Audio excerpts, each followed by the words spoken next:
All right, so tonight we believe Cyanus is going to catch us up to speed from recent events and last week, and we'll jump into it. So, Cyanus, go ahead. All right, so last week, started off, me and Lycus figured out that we both know this mystery character that we met out in the woods. He was a old rival of ours, both from our own respective villages. We never knew him at the same time. So basically, we just traded insults back and forth for a minute or so. Then he like put me under some like sort of charm or something. I don't know. He had a really cool harp. Then Lycus and Ina just went off to like blow off some steam. I chatted with him for a couple minutes. He wants us to go try and take out the heads of the Temple of Varia. And I thought, yeah, sure, all right, we can do that.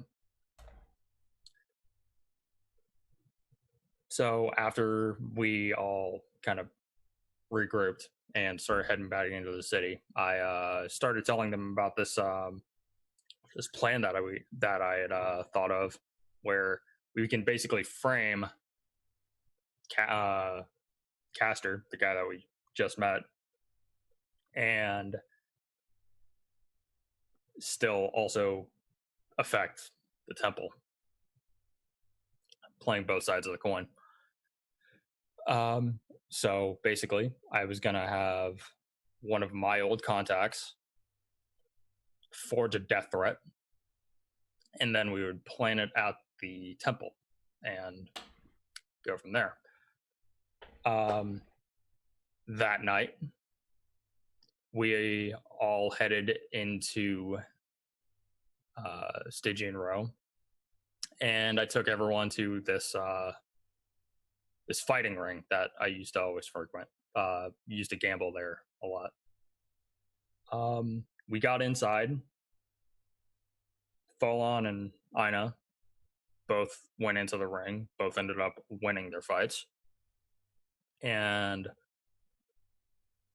after Ina's fight, she went and talked to the Minotaur that she was up against.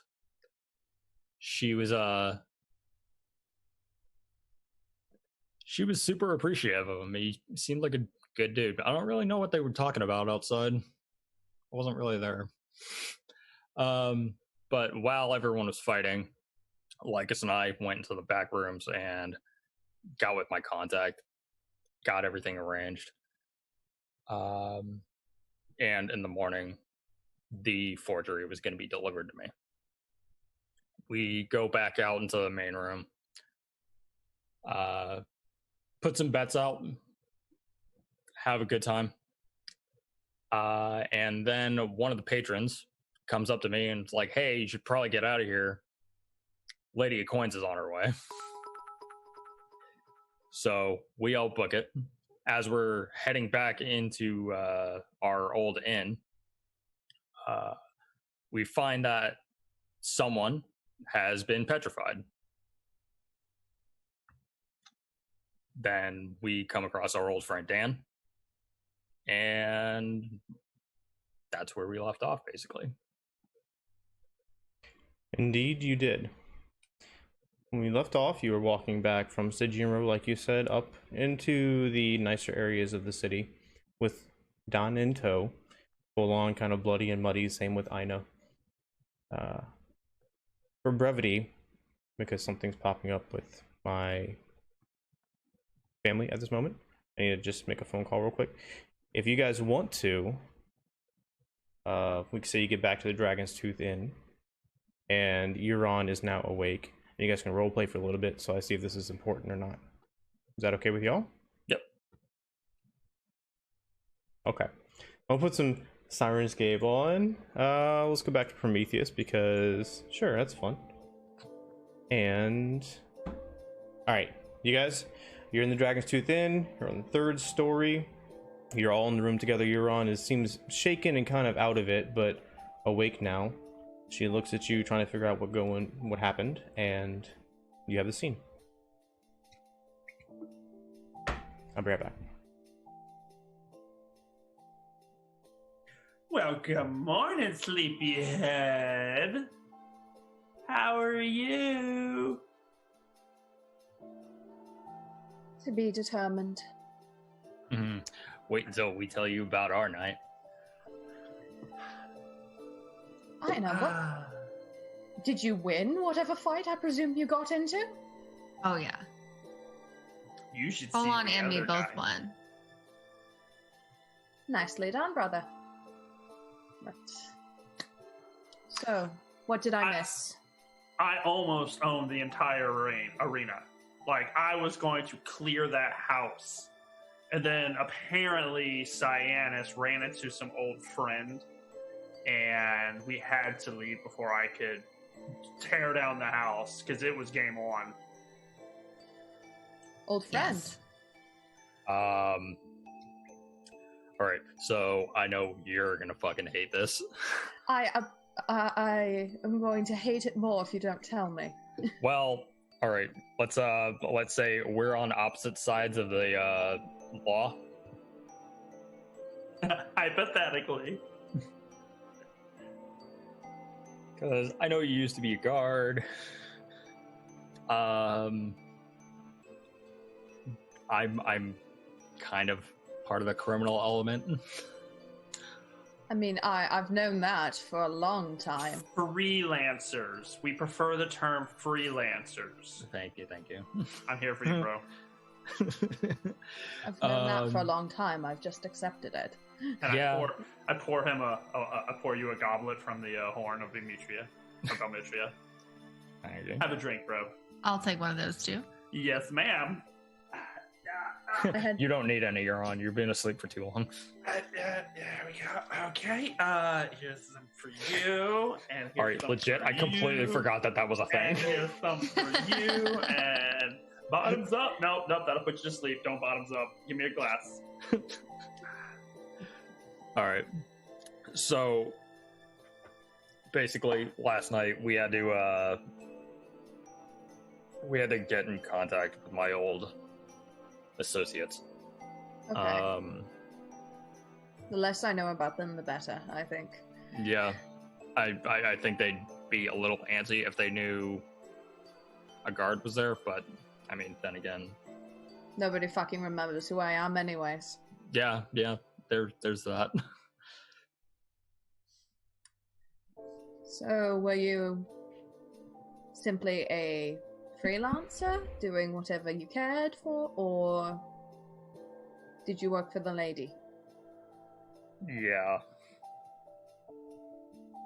What lady? Not the lady of coins, though, right? Yeah, her. No, I mean the lady of coins. The lady petrifying people in the streets? She's As a doing common what now? occurrence? She's doing what now? Again? Yeah, Yeah. she... Supposedly, there's somebody that's Well, yeah, no, some bitch got petrified. Absolutely, some bitch got petrified. The crowd said it's pretty common. Also, kind of pertinent information. It looked like one of the dudes that usually always hangs out in here. Well, Mr. So- Drunk Sailor said she only goes after the rich. Yes, normally she just... That's her way of clearing house. Which... That's a terrible way to clear your house. I mean, it's like... No, she oh. would... Well, no, I haven't heard that much. Stories of her tend to head towards the exaggerated, at least in the barracks, but as I heard it, she would petrify everyone living in there, rob the house, came back with the gold, and if she thought that her particular statue was pretty enough, she'd add it to her collection. It's a little fucked up. Yeah. I'm pretty sure she's A little fucked up. like me, so I've got a hunch now. What do you mean, like you? I tap the snakes. She's a little serpentine? I think so. But if she could do it like this, she's much older than I am. Much more power stronger and all that. What can you tell us about her, Cyanus? Do you want me to put my fingers in my ears? No, you're good. I mean, you're gonna learn this shit eventually. Oh god. So basically,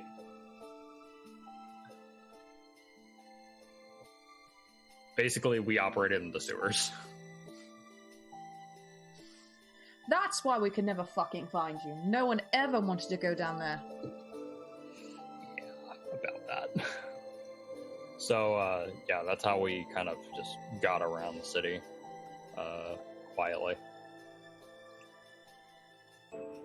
Other than that, what do I know about her? DM.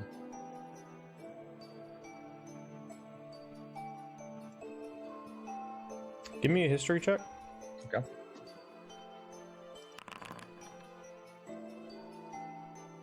That'll be a 6.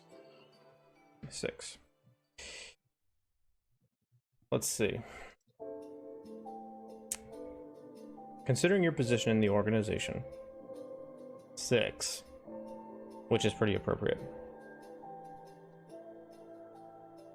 You've heard rumors that she may be a Medusa, or perhaps that's just conjecture because she has some other ability to petrify. She seems to have a personal issue with the wealthiest citizens of Mitros, particularly those attached to the Minotaur slave trade. That would come by way of you knowing the targets that y'all used to engage in nefarious activities with, stealing and things like that. Okay. Not much else is known. She's a pretty enigmatic figure. And then I just relay that information.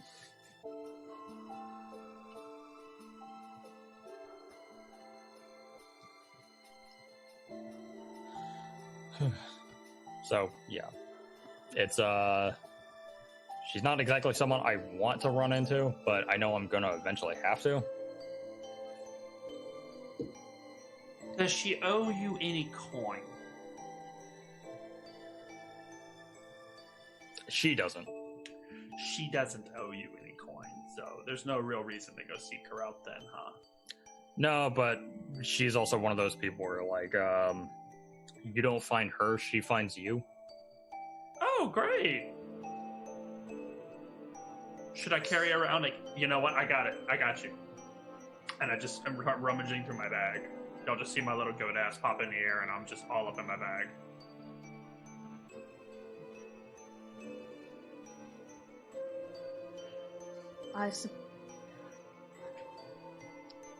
Well, I suppose, I think when I first joined the Centurions and I first heard of her, I had some, young, rookie, girlish dreams of bringing her in. I don't think that's ever going to happen in this case.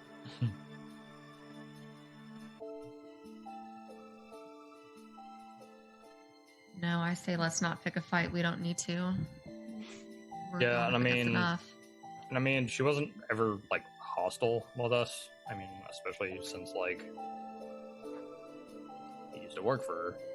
I mean, if she didn't want me around, I wouldn't be here. So,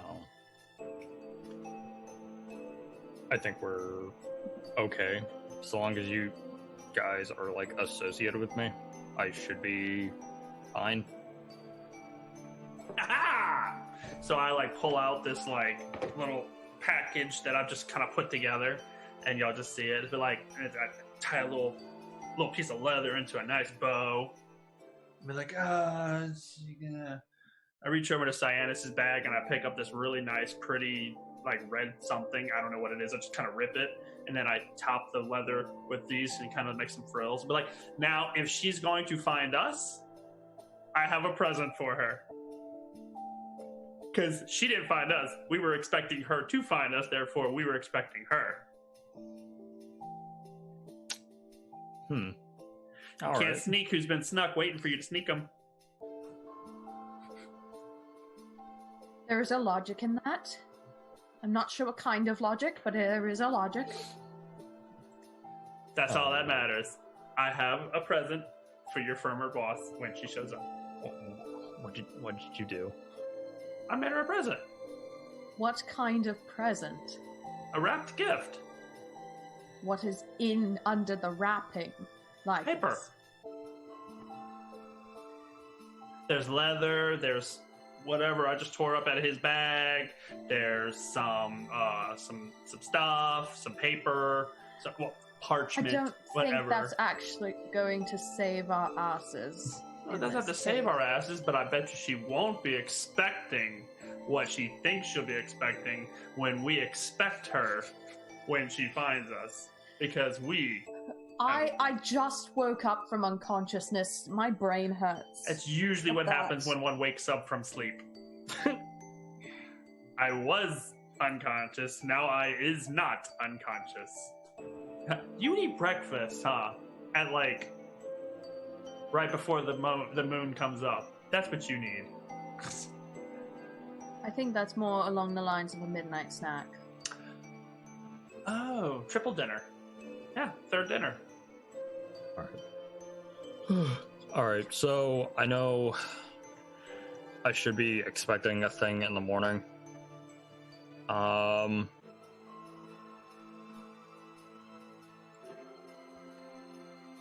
Now, I have another thought. Do tell. I checked another block off of I got a little ledger, but he's almost out of thoughts. Should we maybe tip off the city guard about him after we hey, we went into the temple and then we just found these two dead dudes? I presume at some point you guys have brought Euron up to speed on all of your shenanigans. Yeah.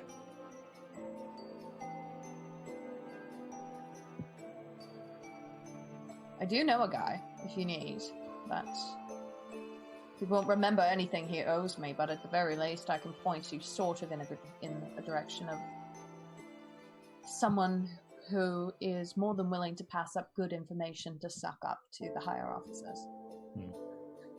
But yeah, think of it this way. What if we can maybe kill him like you want to, but then we bring him back into his body, and it's almost like we did this as bounty hunters. Wait, I missed that. She said kill him, and then you said bring his body back? Okay, because I also thought I heard you say bring him back to his body. I was like, wait, there's no putting that back in there once I kill that. So kill him. Take the heart. Take the harp. Thank you. Bring him to them. Get our reward. Kill them.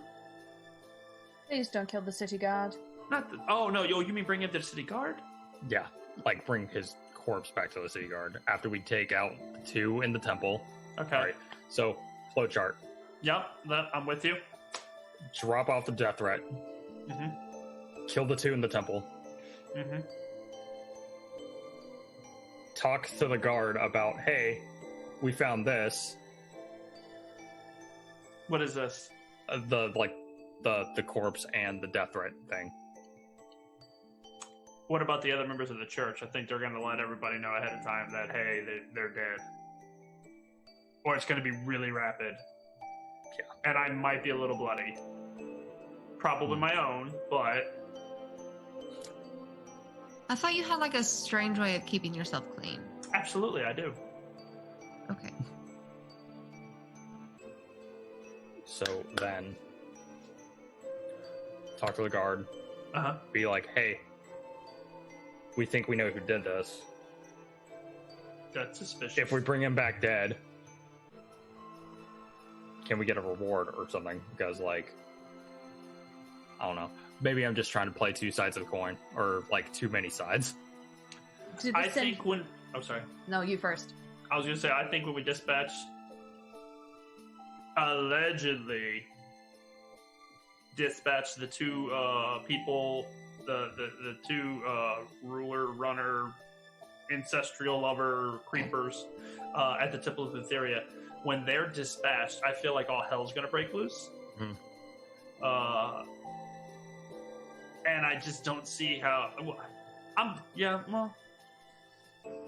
that fucker's he's not gonna hold up his barricade. I feel like we just need to kill them all. Like wipe out everyone in the temple? That's a great idea. I didn't even think about that. Why don't we just kill Hold the whole on, temple? hold on. We shouldn't do that. What? No, Well, not the no. kids, but everybody else. Why not? Why? I Like, understand. yeah. I understand cutting the head off the snake. Like, let's kill brother and sister. But we could Let's do cook the that. snake. You're right. You know what? You're absolutely right.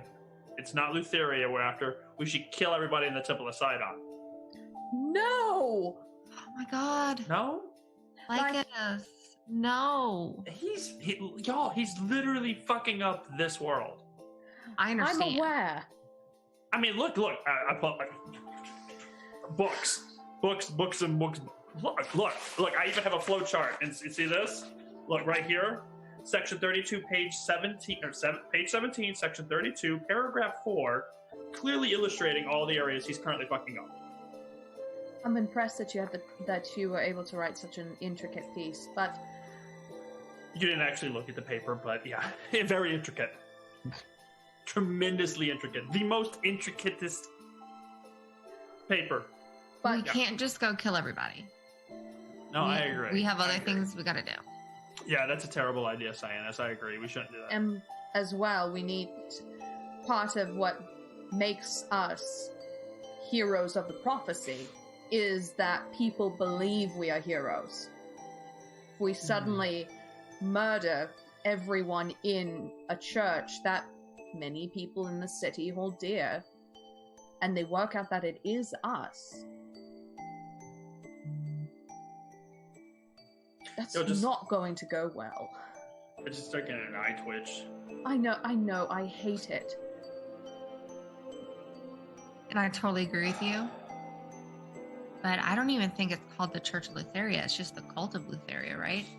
Yeah. Everyone else is a church, but they have to be called because they're considered so special. I don't know then. This is a DM question. Would I remember if the Centurions do in fact do bounty contracts?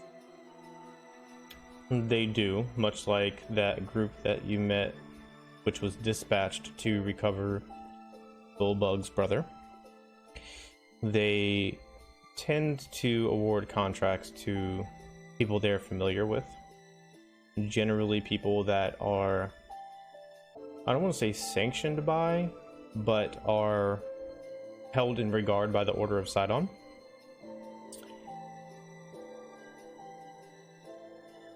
As you're thinking of this, you also remember that in more recent years especially, there's been a group of individuals with a lot of influence in the city over the king and increasingly over the centurions. This is a combination of wine merchants, the ones that profit the most from the Minotaur trade, and notable members of the Order of Sidon. I will relay that information and sort of end it with, so we could try, but the Order of Sidon does not exactly like us, nor do they love us. The feeling's mutual. Yeah. So while They should be. I know, but well, I mean, you have slapped the leader of the Order of Sidon in the face. Yeah, justifiably. Some may not agree that it's justifiable. Sorry.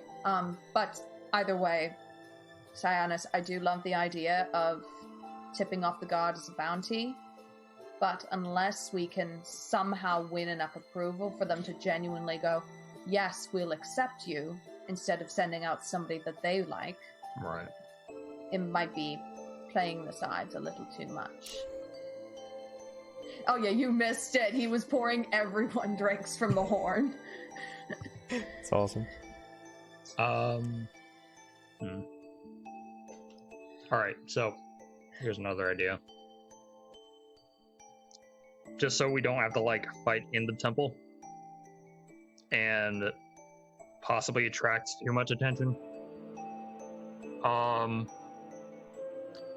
What if we get them and say that, hey, we got the casks, but we need you to come follow us to where we're hiding them until we know that like everything is safe, and then we ambush them. That could also be I like the idea, but that means they left following the heroes of the prophecy, Fair. and then they were found dead. Why don't we just send them a missive? Have a letter dropped that's a off good that idea. said your casks are in warehouse such and such. We need Meet to us. become. You need to identify them to confirm they are yours. That's actually We not don't bad want idea. to have the wrong.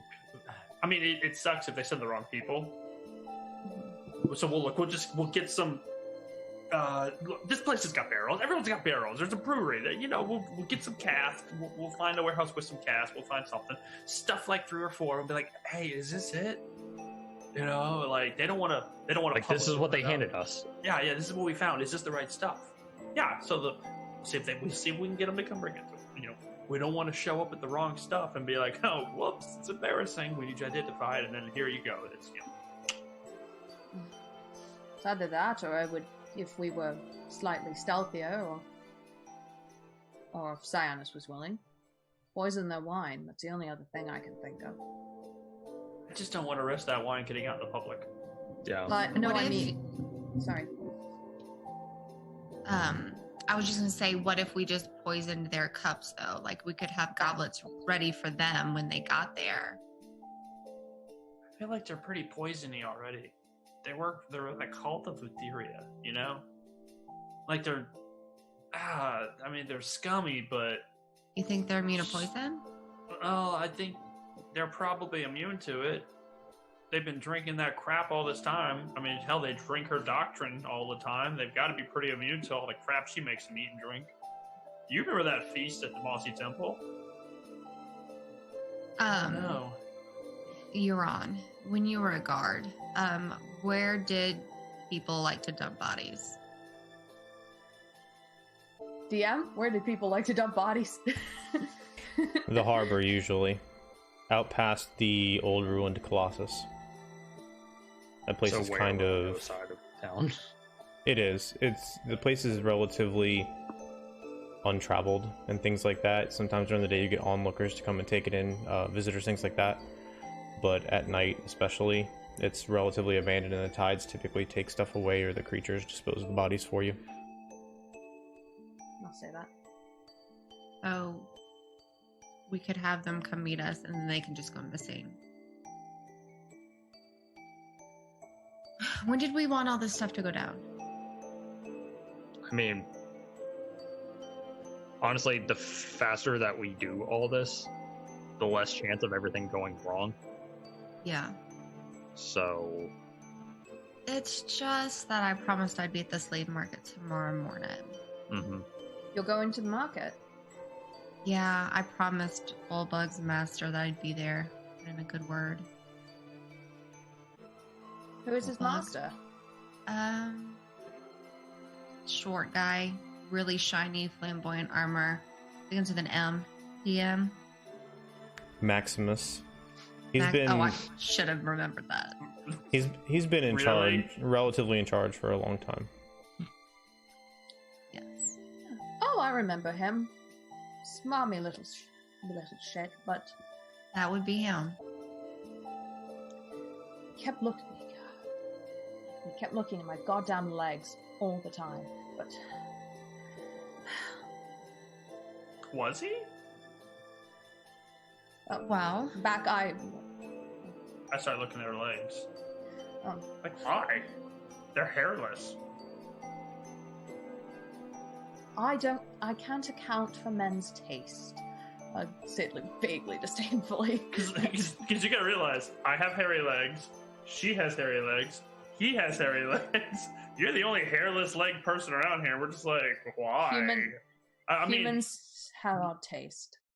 I look, I know, and I don't think it's fair to point out other people's flaws, and I think that's really rude of him to just stare at your legs. And I will make sure I tell him that. No, it was, yeah. I got stationed there quite a lot, unfortunately, but well, if they could make this happen, while me and possibly you make an appearance at the slave market, would help to further deflect the attention from us, should any come our way. Yeah, and if there's only 2 of them, being like, it should be able to take them out pretty easily. it entirely depends. So, I did not meet these people, so I don't know. Did they have weapons on them? Are they magic users? I mean, they just looked like normal people with cloaks. The only weapons they had were probably in their mouths, in each other's mouths. Yeah. Ugh. Would I, if I know anything about the temple, the cult of Lutheria, the certain TM, would I know if there's like a reputation of, oh yeah, the priests are usually warlocks of some variant or something like that, or would I or are they just ordinary people? The heads of the various temples of Lutheria and the strongholds of the cult scattered throughout Thylea are no different than in Mitros, in that those who run it typically have an affinity for Lutheria, and she has been known to channel her abilities through them. They can tap into reserves of power and things like that for minor miracles and casting spells and things of that nature. The ordinary cultists themselves, because they have often been attacked outside of their normal safe zone when they leave the city and whatnot, they are all, to one degree or another, relatively competent in a fight. I like the idea, but I do not feel comfortable leaving you 2 alone against them. Not that I think you're not capable, but appearances are deceiving.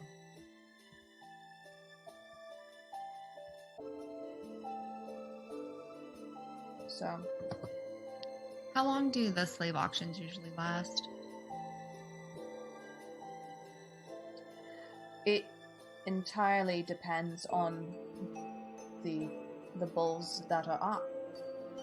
Sometimes, if there's been enough if enough good promotion has been drummed up for some of the bulls, like I suspect you were asked to do, it can go quite fast. Sometimes, and also it depends on it. My guess, given that there was quite the hurricane, people are going to be looking for laborers. My guess it would be done by midday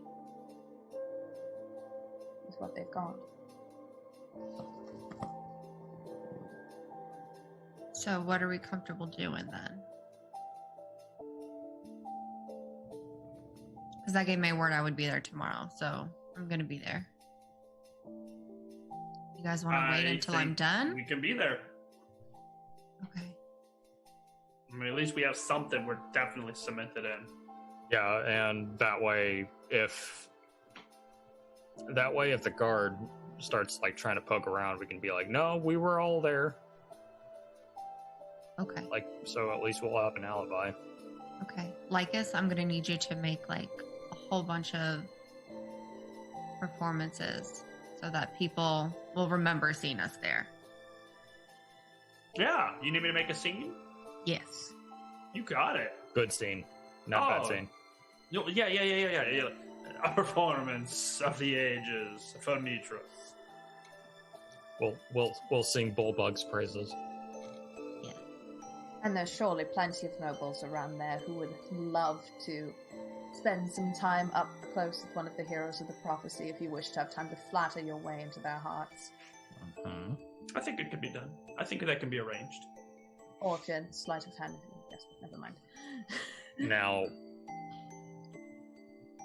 I have an idea for us to, like, not be seen out and about through the city while we're trying to do this. But, like, you're really not gonna fucking like it. Oh no. What do you want? I spent my whole career trying to avoid going down there. Please, no. Ew. No. What? Don't be shy. Share. So back when I was working for the lady, we'd always get around the city in the sewers. Okay, disgusting. Get it? Okay, yeah. But is that a sacrifice you're willing to make? Absolutely not.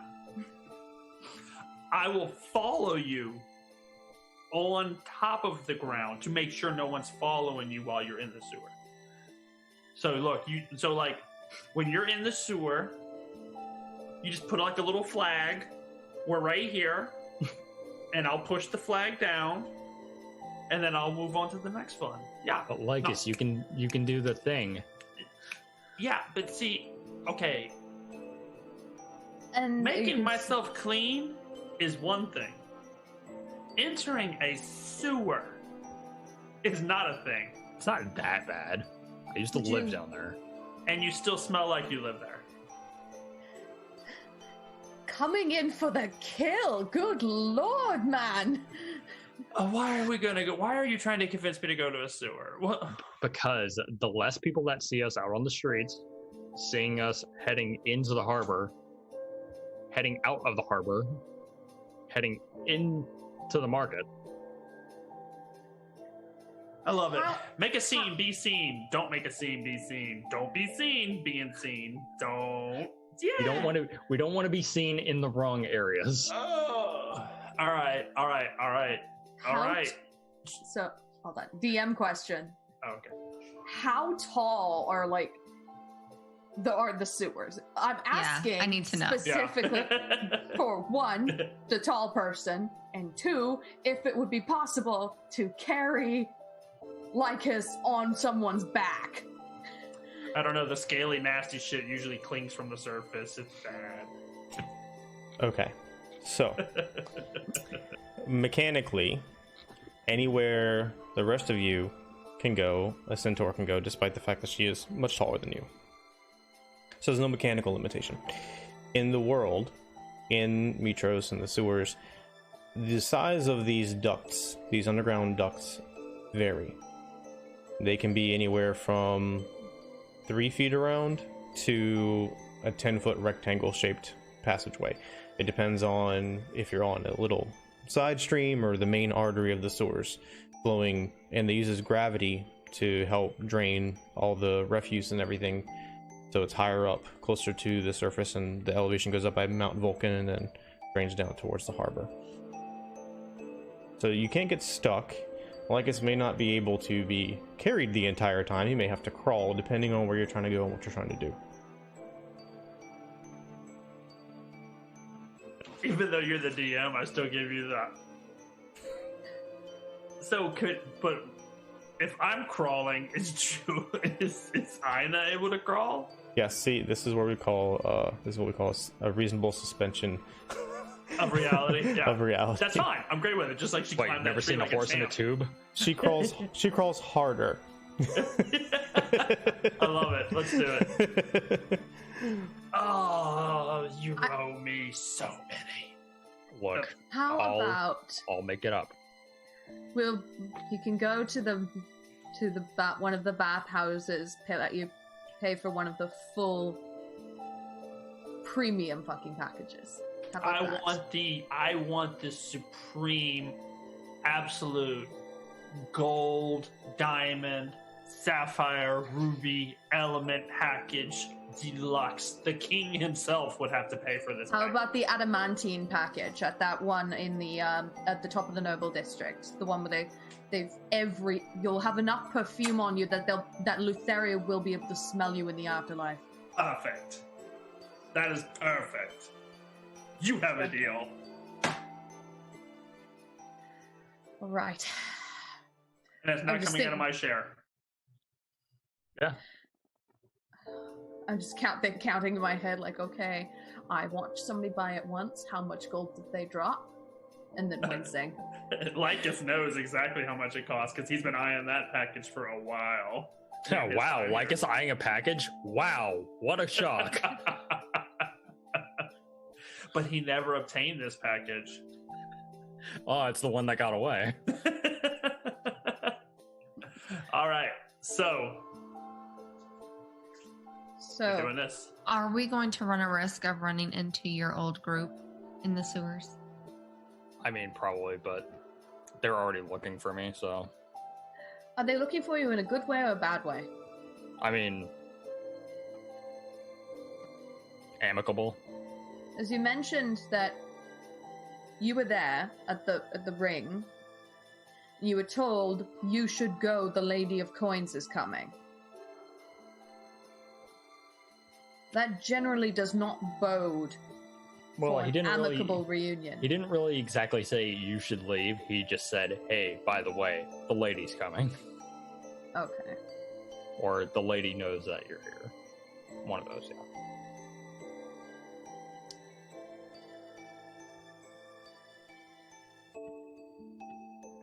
Oh, Oh no, we broke. It broke. Webcam's broke. Okay, we're back. Alright, just shifting stuff over right quick. Okay. We good? Good recovery, y'all. Okay. It's almost like we do this every week. I have no You're idea muted. what the hell is happening. It's always at 9. Always. Like we're like a minute off, and it always happens at 9 for some reason. Interesting. ISPs, man. ISPs suck. Alright. But I would like a snack because it's been a rough day. And then in morning we have work to do. Yeah. I've got your snack right here. Go ahead, get your I little thought for a stuff. split second, I thought you were going to point at yourself. I am the snack. Then he just showers himself with the fucking horn. It's No, never ending, Chef. No, I caught some fish for that man down at the counter, and goddammit, I want to taste it. Let's not talk sewers and then fish, okay? Can we not? Are we gonna go downstairs and get a bite to eat? Yeah, Absolutely. we should do that. I'm Go to going to bed make for a the point of when we do it, I'm ordering fish. And You can I'm order going to fish. look like a dead in the eye while I say it. Fine. Get your fish. Maybe Dawn will be down there. We can eat with them.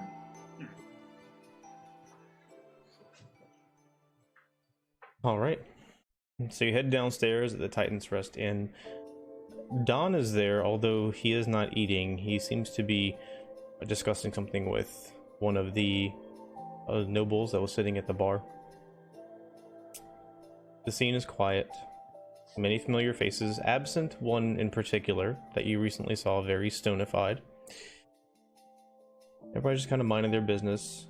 Belzar is nowhere to be found until a couple moments pass, and he comes out of the back in the kitchen carrying a plate to one of the tables nearby the stairs. He sees you, looks over, scurries over. Oh, yes, what'll it be this evening? What's your special for this evening, sir? We have stewed ham, and we have no pheasant. I'm sorry, I know you liked the pheasant last time. Stewed ham, and we have roast mutton. It was kind of a common thing here. And we even have beef tips on wild rice. I shall have some of that. Very well. The rest of you? Is any of the fish I caught left? No, unfortunately the gnomes got a hold of it. I'm very, very sorry. Oh well. I'll flick Lycus beside me. Then the mutton would be lovely for me. Mutton? Yes, very, very much. Very mutton. And you? You? I'll take the stewed ham. Dude, him? Right away. Yeah, I'm just feeling bread. Bread, ham, beef, and mutton. Be right back. Drinks? Anyone? Drinks? I'm sorry, is there it doesn't just come with drinks, right? Like, why would anyone not have drinks? We normally bring out water. I was just asking what you prefer, sir. Yes, I would like the mineralized sparkling water. They Very would like good. the earth water. Very good, very good. I'll be right back. Thank you. He scurries off. Really? You're on? Really? The mutton? Really? The mutton? Oh, okay. And I just shimmy my goat ass away. If you'd like, I can order goat. No! I do that in the bar. I just straight up do it. Euron proceeds to just die laughing. In the last of the of her house has finally seeped away, and she looks noticeably like alive and better. I'm here for you. We got this. But yeah, definitely eat up because I just have a feeling tomorrow is gonna be really, really fucking busy. Says the man who ordered bread. Look, sometimes carbs are the best. Carb loading. Sometimes you gotta carb load.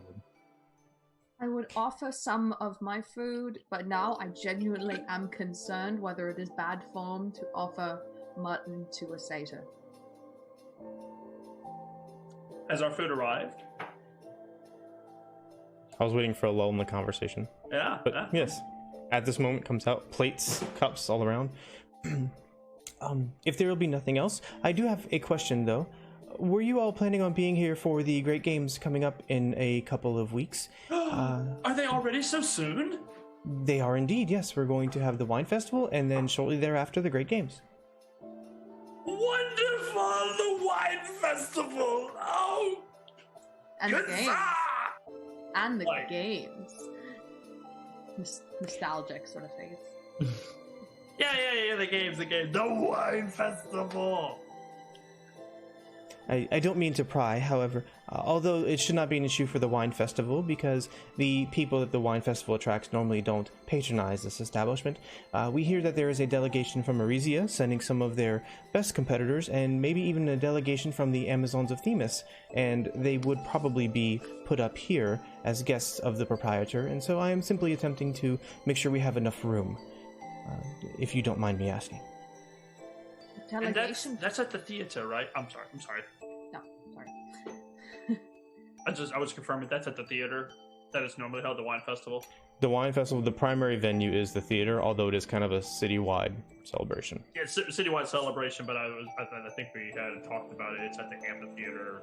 Is where the games are at the amphitheater, or The highlight of the Wine Festival are the plays that are given at the Theater of the Gods. okay, that's what it was. Okay.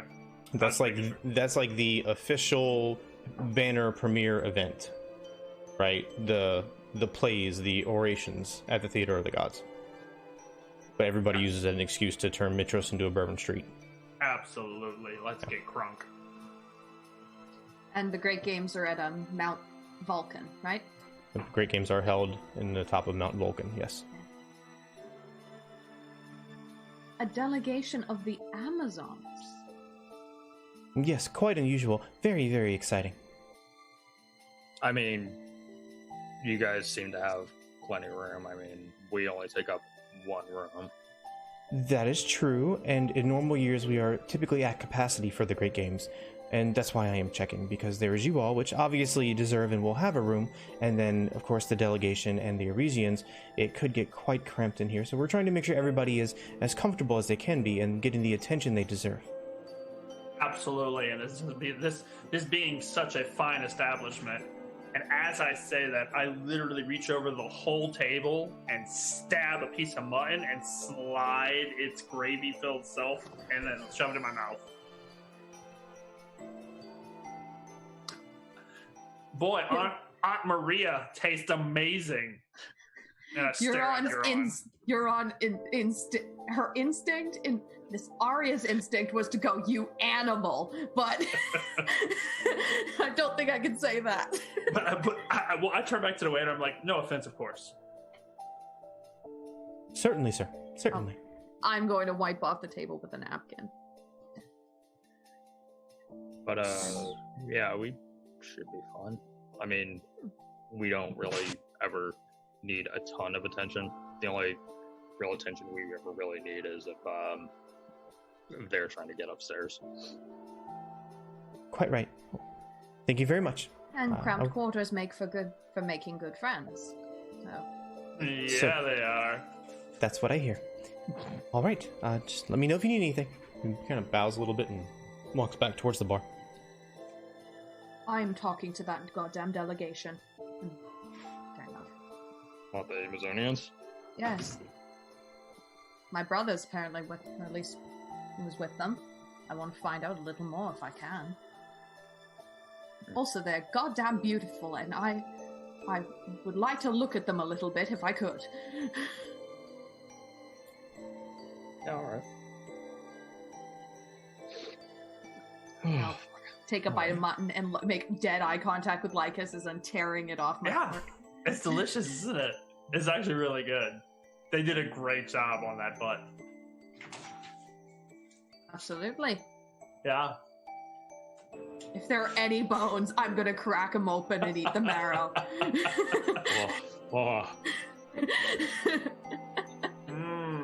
Get it all. Yeah. So have y'all ever been to the Mitros wine mixer? I mean, I've been around. I don't remember the first one I went to, but I woke up in bed with someone's daughter, so... Oh, you too? So, Aina, okay, so I know, as you can tell, we're super excited about this. So what happens is it's every year, DM?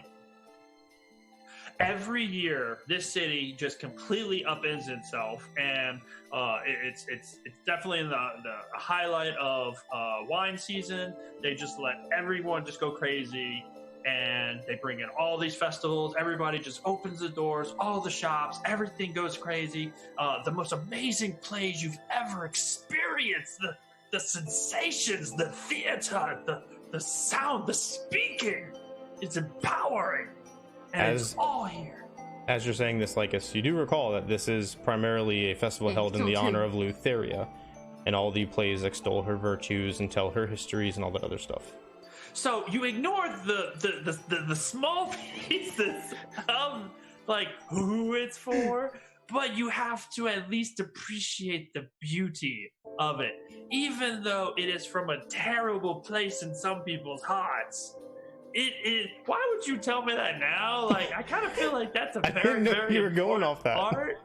I was going to say something when you were done. The man who's like all about theater and poetry and epics and fables and shit, and you're gonna be like, oh, by the way, it's about the worst fucking person in the world. You weren't wrong. They are very, very well done. They're highly talented performers. Everything you were saying was accurate. They just happen to be about this area. Yeah. It's like, look, it's a lot of fiction, but it's still really good. It's really, really good. You can. I mean, the best fictional stories you've ever heard. And I mean, theater's out. I mean, that's where I first heard that story I told back at the forest with when you and Bolon were doing your thing. That's where I first heard of that. Went down to Astoria. Yes, that one.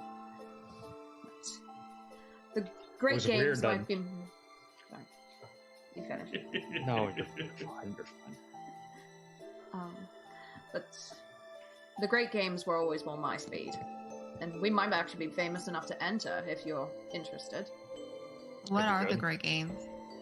It's a athletics competition, wrestling, archery, racing, the gladiator rings.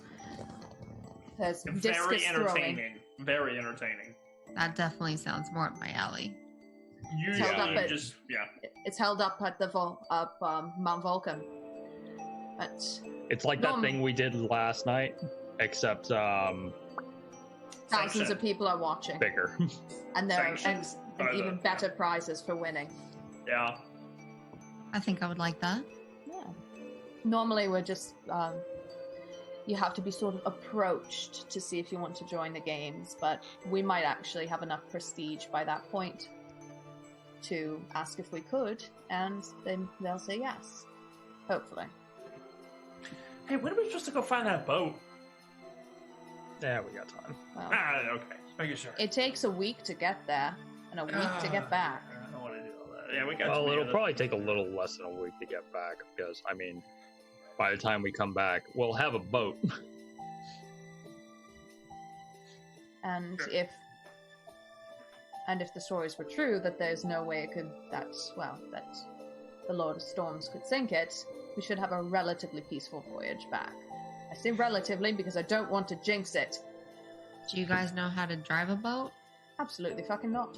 I mean, it can't be that. Not drive a boat, dude. I mean, it can't be that hard. she said drive a boat. I don't know anything about boats. Sail.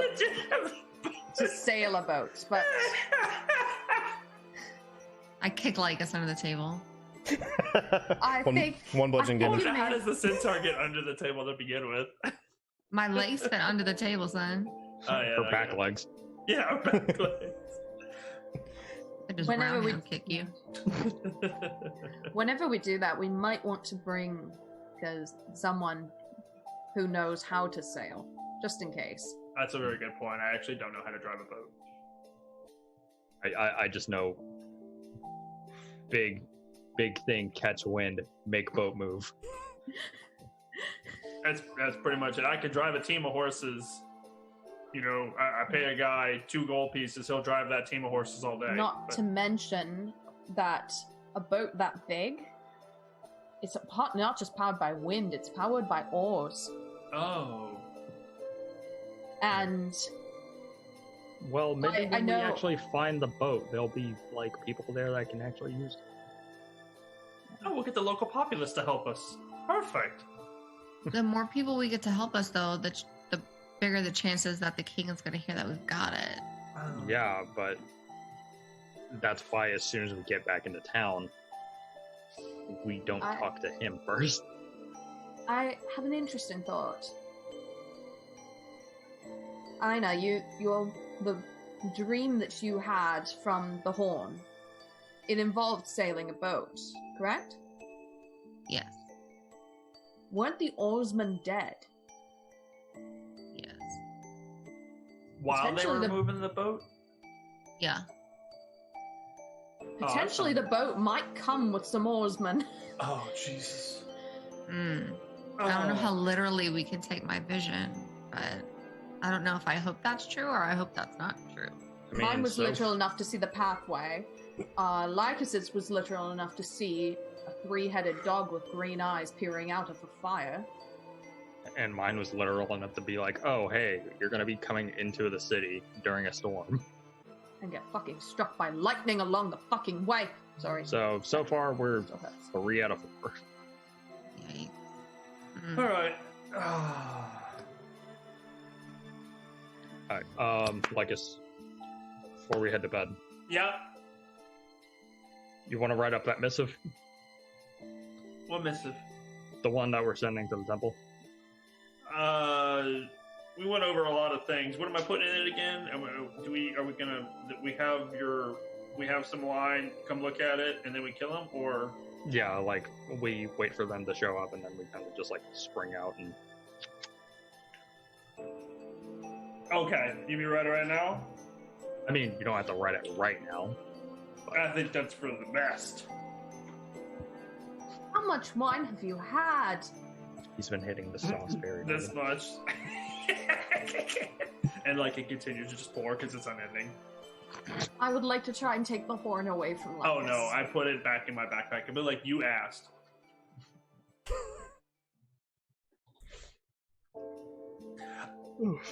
Whatever he is, he's not my problem to get upstairs.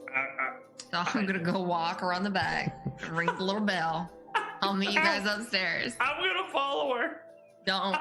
Because I want to go up the elevator. No. You're gonna get sick. You'll get sick. I'm going up the elevator. No. No. Let's do this. And I pull out my own bell. I ring the shit out of this bell. You see the group of gnomes come around. Oh shit! Hey. Get up on the rope. Open the wooden latch. I saunter in. I need you to, as they start to raise up, the ground kind of as you're looking down. I need you to give me a Constitution check. Constitution save, Lycus. For fun. Oh yeah. No, I'm with you. I'm 100% with you on that. That is a 3. I think you know what happens. Now, can we pick a direction?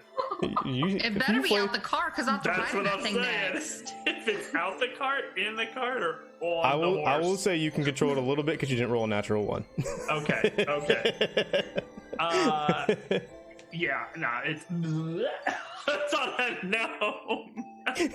You hear, oh shit, and then the cart falls a little bit as the rope slips, and they grab it real quick and start picking you back up. You vomit a little bit more off the side as that sudden jolting motion messes you up even more, and you finally make your way back up as you're walking inside the door on the 3rd story here. Huron comes up the stairs and it just inhales through her nose and just kind of just walks up like this with a sigh. Y'all smell that? Those gnomes are disgusting. Like, I'm perfectly clean. There's not even a smudge or anything on me all of a sudden. But you do see his right eye is slowly drifting inward. I'll see you in the morning. Go to sleep. Go to Drink this sleep. fucking water. I will, at the moment he conks out, I'm taking the horn out of his backpack and I'm putting it in mine. Away from him. You looking to get shanked. Yes. Easy Come enough. at me, bitch. Yeah, that's the easiest pickpocket she'll ever do. Exactly. Oh God, my It's like you literally my can't face fail. hurts from grinning. Ah. Oh man.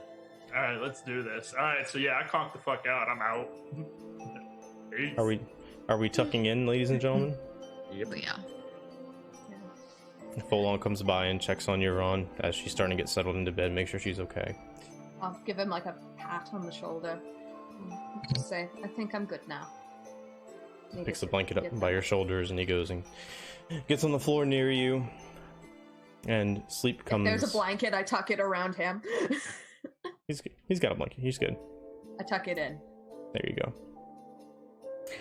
So, the night passes uneventfully. As you wake in the morning, the windows being partially open, the sunlight's coming in very, very brightly. As you open your eyes, it's almost flaring, especially for you, Lycus. Everything you see is blindingly white. You kind of shield your eyes and turn your head away, and then as your eyes naturalize, you hear the sounds of the morning trade and the beginning of the commuters in Mitros walking around doing their business. Folon seems to have already left for the day. Well, for the morning, I should say. Go get some breakfast or something. He's not in the room. Breakfast is literally downstairs. What a useless centaur. How much? I mean, maybe he just went out to, like, sit Oh and no. just kinda walk around. I'm still just like waking up like Euron's gonna lean in just slightly by Lycus, so her mouth is close to his ear, and just say very very, "Good morning." Nice. What's wrong? Drink too much, darling? I grab her snakes and I turn to her and I go, yes. Yes. One of the little ones bites you on the hand. It's a love kiss. And I pass out from the poison. Worth it. No. Yeah. It's like, yes. Yes, I did. Ow. I'm Don't you grab Scorpio? I'm sorry. after I wake up, I just go out to like one of the balconies or something, and I'm kind of just waiting around for the forgery to just arrive. As you walk towards the door, you go to open it, you hear a soft rustling sound at your feet. You glance down, there's a nondescript envelope with a piece of black ribbon tied around it. Pick it up, open it, make sure everything looks good. Looks as good as you remember he can do. Yep. Which is quite good. And then I'm like, well, part 1's done. Okay. I know. What Alright. time did you say you needed to be at market? He just said in the morning. He didn't tell me specific time, so heading there soon would probably be the best thing. Yeah, like go there and then to the warehouse. Yeah, let's go there and make sure that we have a very loud presence at the slave market, and then just away. Hey, I guess on our way there, maybe you can drop off the missive. I still gotta write that, don't I? Yeah, you do, because you passed the fuck out last night. Oh, it's a celebration. That's what we do. I mean, yeah, I don't know. Something about this wine festival isn't going to be like as good as I remember it, because now I've had a taste of that god wine. Well, that, but also probably because the lady of the event has been like fucking with you forever. Probably gets a little old. I mean, yeah, there is that. All right. Y'all just see me. He goes to like finger motion, like exercises to get his penmanship fingers ready, and he like swipes the table. How greasy do you want your breakfast, like us to recover from that? Oh, give it to me. I want it dripping. That's the only time I'm ever going to give it to you. And then like y'all just see me clear this table. I put out my ink. I put out some parchment. I put out some heavy weights to keep the parchment developed, like fully unraveled. And I like do some like line works, like I'm preparing like lyric, like singers will go la la la la, you know, that whole thing. But I do it with getting that pen ready. Oh yeah, it's gonna be professional. I hope we make it to the slave market this morning. Hey, this will only take about 3 hours. Okay, calm down. I would like to go look at Ina, and I'll just say I'm going to get him something for his hangover. We'll grab something to go, and then do you want to go with me while he's preparing his masterpiece? Yes. As you turn to talk to Ina, you say these things and turn back towards the door. You glance across Lycus, and he's just starting to very finely begin writing things down, very carefully, very flowing, like he's intensely focused. As you turn to face the door, it flies open. Boom! Good morning, y'all! What are we doing? You see, like, it's kind of jolt a little bit in frustration. Everywhere, like a big swipe of black ink just crunch. Son of a... Get out! Well, all right, Lycus, I'm sorry. Slams the door shut again. Throw the vellum. Pull out another one. Smooth it out. We'll leave you be. I'll go out. I'll go talk to Footlong and just be like, he's had a bit too much wine last night. Oh, yeah. And he likes perfection in his work. And down. He does seem to care a lot about his appearance, I'll give you that. I know. Like, okay. Alright, so Lycus is staying back at the Titan's Rest to craft this missive, is that what I'm gathering? That's what I heard. Yeah, it's only supposed to take a minute. Pretty much a summons. The other two, I think, were making it sound like they were going to leave you and it was going to take you a while. you said it was because Lycus said it would take 3 hours. Oh, no, I was being silly. Yeah, no, this isn't going to take me no 3 hours. It was like, go get your breakfast. I'll be done with this in a minute. It's just a simple summons. Yeah, I'll pen this up, no problem. I just need I need to flare it up. So go get your breakfast and just give me a minute. Because I got to let the ink dry. You know, you got to gotta do your thing. A little bit of sand on it. You know how it is. breakfast away. All right. So as you go downstairs, Cyanus, I know what Ina, Euron, and Fallen are doing, and Lycus is doing. What are you doing? I know you said you were going to go out to the balcony, but then you noticed the letter on the floor. So what are you doing? Did I miss some? After that, just gonna follow them. Okay. And as we're like getting ready to like go out into the town for the day, I wanted to mention to Lycus, like, hey, I feel like we're forgetting something. Didn't we have to go pick up your armor today? Is it today? Yeah, Is it already? Is it already tomorrow? I mean, he did say a day. Ah. And I mean, it's on the way, so it's not like it's really going to take us all that long. I think that would be amazing. Good, And like, good, there's good. an extra jaw, like hop in that step, and he's like just barely a little bit ahead of y'all, and it's like, come on, guys, come on, we're going to the armor, go to the armor. Okay. So you consume a very, very fine breakfast of duck eggs along with a side of leftover ham. It seems like it came from last night and they just dressed it up a little bit and maybe fried it a bit. And then breads and wines and butters and eggs and cheese and all that.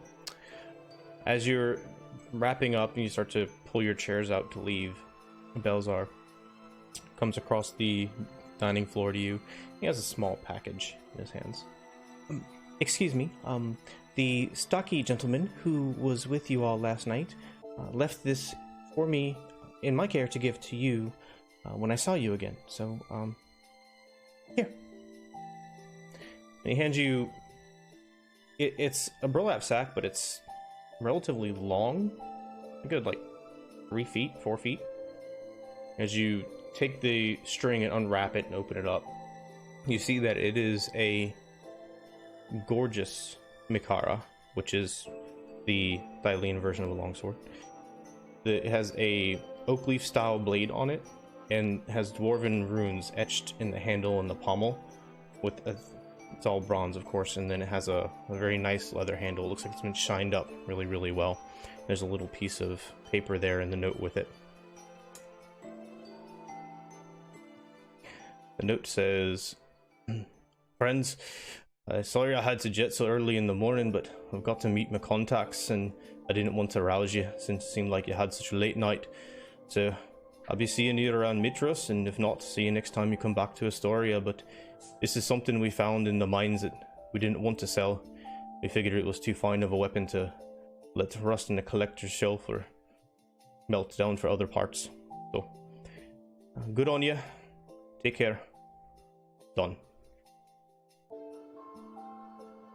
This is a pretty sick blade. Euron's eyes have basically turned into stars. Yeah, mine too, because that note just talked to us in a dwarven accent. That was fucking wild. You guys ever do that? You don't read a letter and then you hear somebody talking to you? I totally do. I just No, I thought of don't. like a Hogwarts screecher, like the red one. Howler. A howler, yeah. Ron Weasley. You know, like, oh, he sounds. Did you so say Ron genuine. Weasley or Don Weasley? I Because said that would be Ron. even better. I said Ron. Yeah, Don Weasley is better. That was amazing. And Euron will very slowly draw out the blade and like spin the sword sort of loosely in the air, making sure no one is in the way and it does not scratch any of the furniture or Balsar will probably freak. And just goes, "This is so goddamn pretty. I can't imagine how it will look with blood on it." For a split second, I thought he might have had Ina's hammer, but not yet, I guess. Axe, sorry. That's Axe kinda of low Xander. power, Yeah. It's been 3 days, I believe. 3 or 4 days. I something thought like it that. took us like 2.5 to get from Astoria to here. Yeah, And so then this is our second morning. Okay. Yeah, we'll call it 4 days. Yeah, Something like all that. right. Not that big a deal. Yeah. So whoever wants that has a Mithro Makara, Kinda get my Makhaira. timelines arranged. Oh, Yep. it's hard to No. keep track. I know I've just grabbed this, Did but we lose him? We lost Yeah. him. yeah, he lost it. Oh, we I know. lost. Yeah. Don't talk bad about me. I can always still hear you. Well, we can't. I know I just kind of assumed, but may I use this? Yeah, I mean, I'm good with this. I'll look at everyone else just to make sure, and then I'll.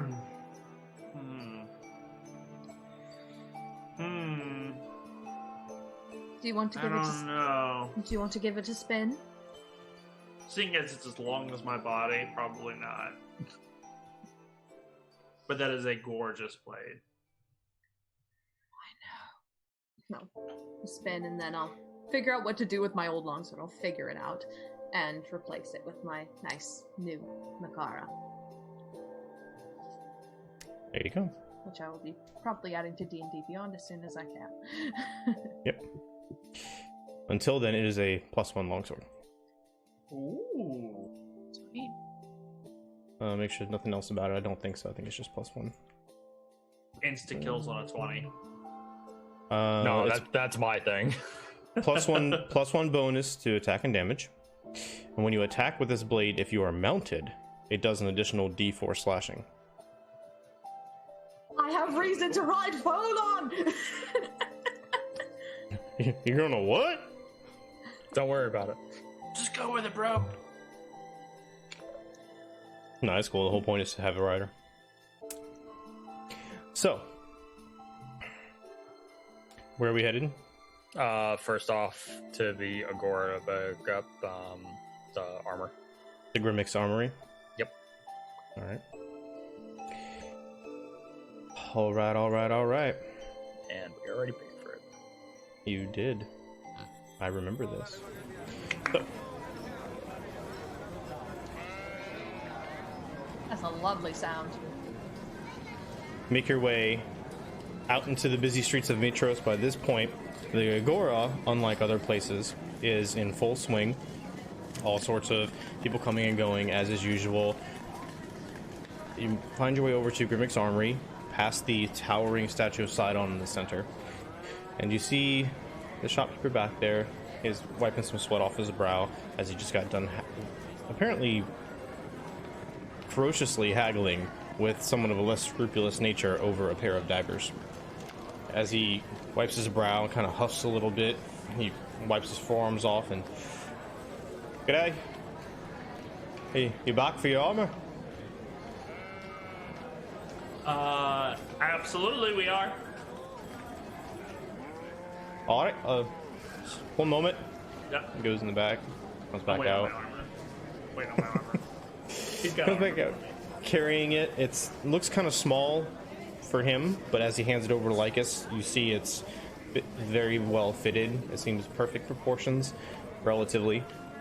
All the nice little glass gems and everything start catching the sunlight, and just as though when Lycus is wearing this fancy glasses, the colors reflect its way, the gems seem to get the similarly dazzling appearance of this fine armor. Oh, it looks like it fits you all right. How's it feel? Can you squat? You bend over? Yeah? Yeah, I think it's a little tight.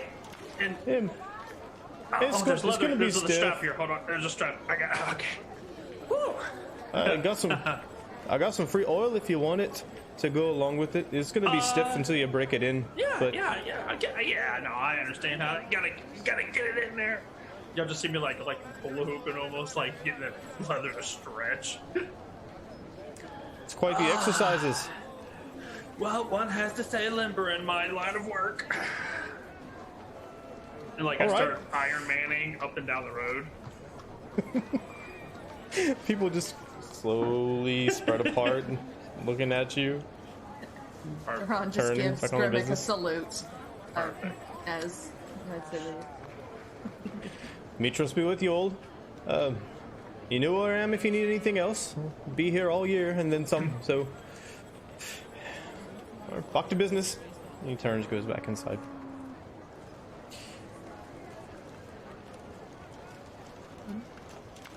Anything I else have you want to started. know? Alright, I will give you the compliment. That armor is very pretty. I spin on one hoof I will make to just a, accentuate the fact that this is some gorgeous armor. I will appropriately ooh and ah.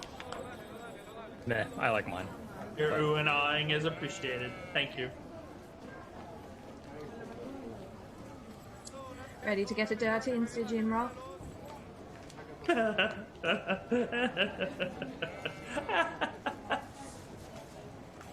you for reminding me. I lived to please. Oh, do you?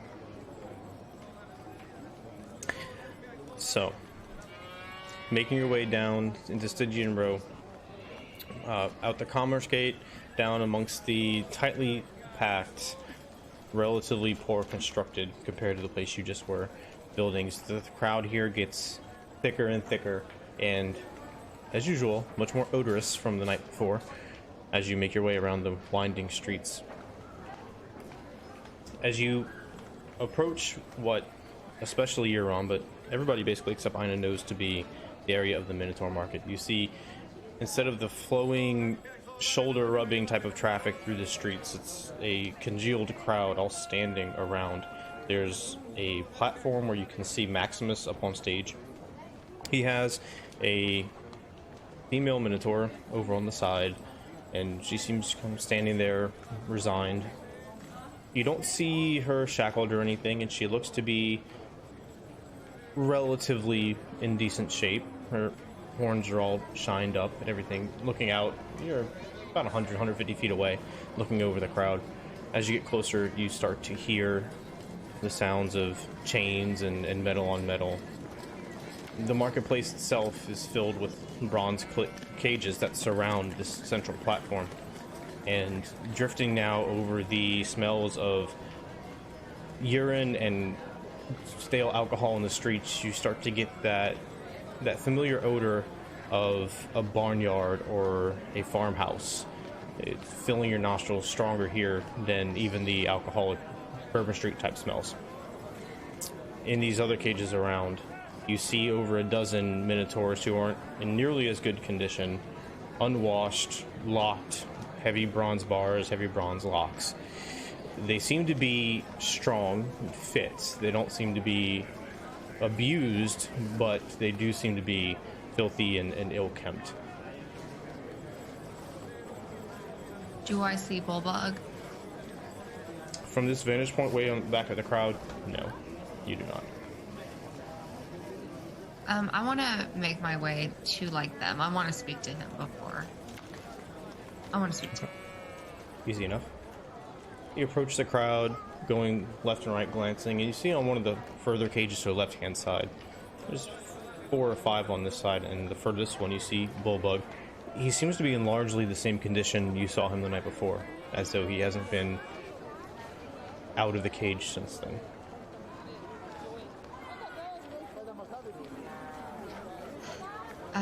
I'll tell him good morning. Good morning, Ina. How are you? I've been worse. How are you? I'm doing well.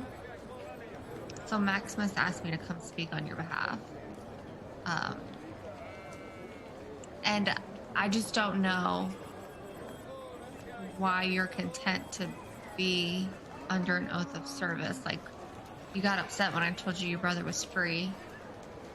So can you help me understand that a little bit? Because I'm struggling with knowing what to say.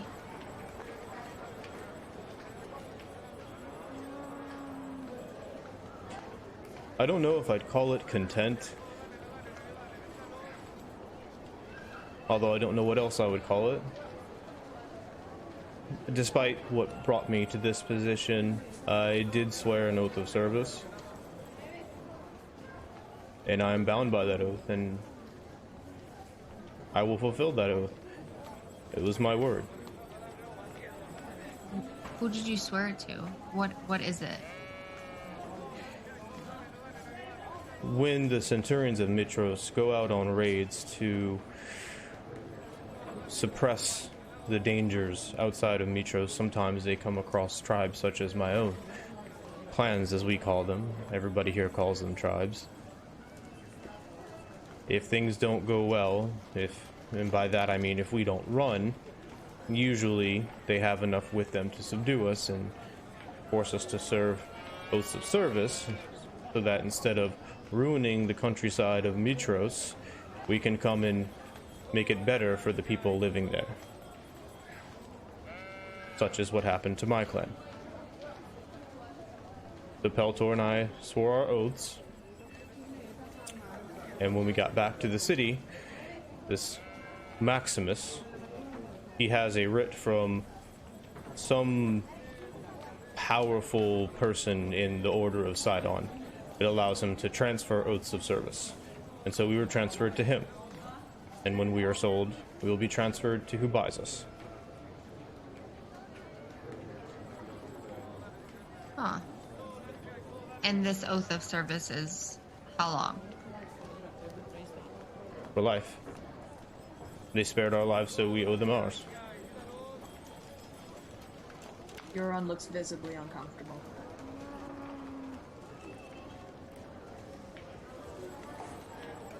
Oh, God. Okay, what do I know about what happens when you break an oath of service?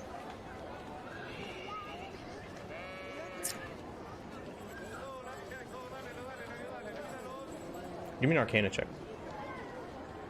Because, damn, if they can do an oath of service for life, we really let Pythor off fucking easy.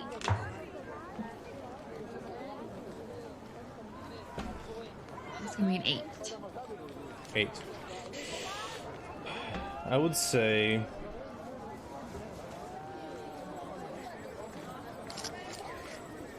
you know that depending on the individuals involved and the oath involved, if it's something minor, like a very small matter or something joking, you never really hear of any type of consequences.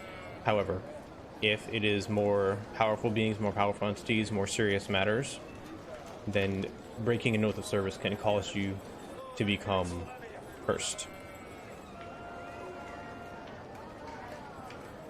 And that curse could be anything, or is it like something kind of specific, like the mark, like the curse of a grave robber? Like we know what that looks like. It is specifically known as the curse of the Treacherous. I would say that you probably haven't experienced that because of your upbringing in very honorable clan members and tribe members and things of that nature. So you probably heard of it, but you don't have any first-hand experience with it. Okay. Would I? Probably heard stories of what happens with Minotaurs who drown. I would say yeah. You probably would. I can roll for it if you'd like. But Let's see how much you know about it. Go ahead and give me a... We'll keep that an Arcana check, because it is magic. that's a 12. 12. Give me a second here. I'm trying to find my notes. I look at Lycus and I'm like, you can start making a scene anytime now. Oh, you need me to do it now? Yes. Yeah, go ahead and get started on that, buddy. Okay. It's filthy as fuck over here, though.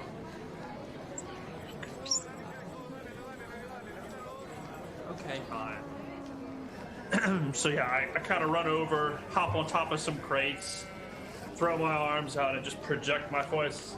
You know, ladies and gentlemen, snap my fingers and like little, little puffs of colored smoke and things that go, come on and welcome. So I start making a scene. Okay, give me a performance check.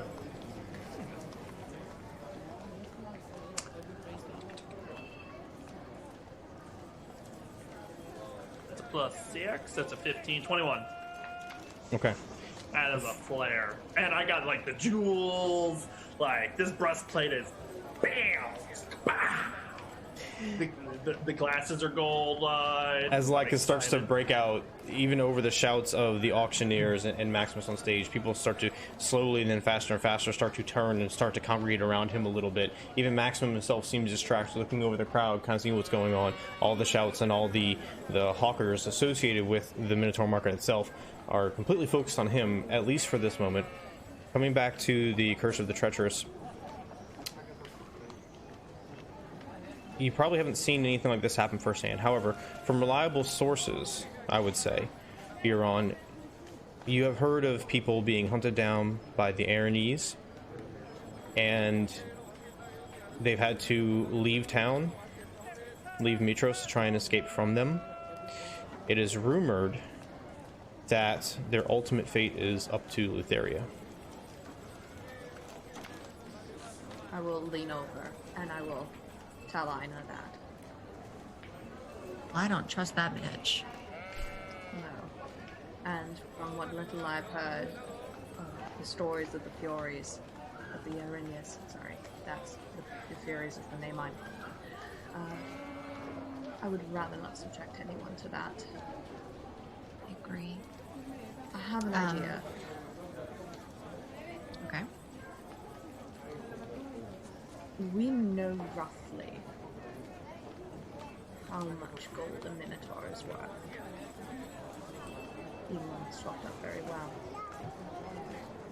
I know we already have a few people following us. But... Ari, it's a little hard to hear you. Sorry, I'm whispering. How far... Should I... I'll just repeat. You can just say you're whispering, yeah. I'll whisper and just say, sorry, that was... Yeah. It's okay. Saying, I love the roleplay. I have an idea. We know roughly how much a Minotaur is worth. We've heard that before, even one that we would talk up as much as Maximus asks us to. And it is affordable from what we have. If you are, whatever we like, my idea, take it as you will. We could get a new friend to come along with us. And have him fulfill his service by finding his brother and continuing to live as he would have. Would Bulbug have heard this whisper? I would have been whispering at the very least, but yeah. Maybe. And then I just lean in like, hey guys, don't worry about the money. I mean, we know an easy way to make money. This is very true. I'm okay with that. And then I'll look at Bulbug and be like, how does that sound to you? As in you buying my oath of service? Yes.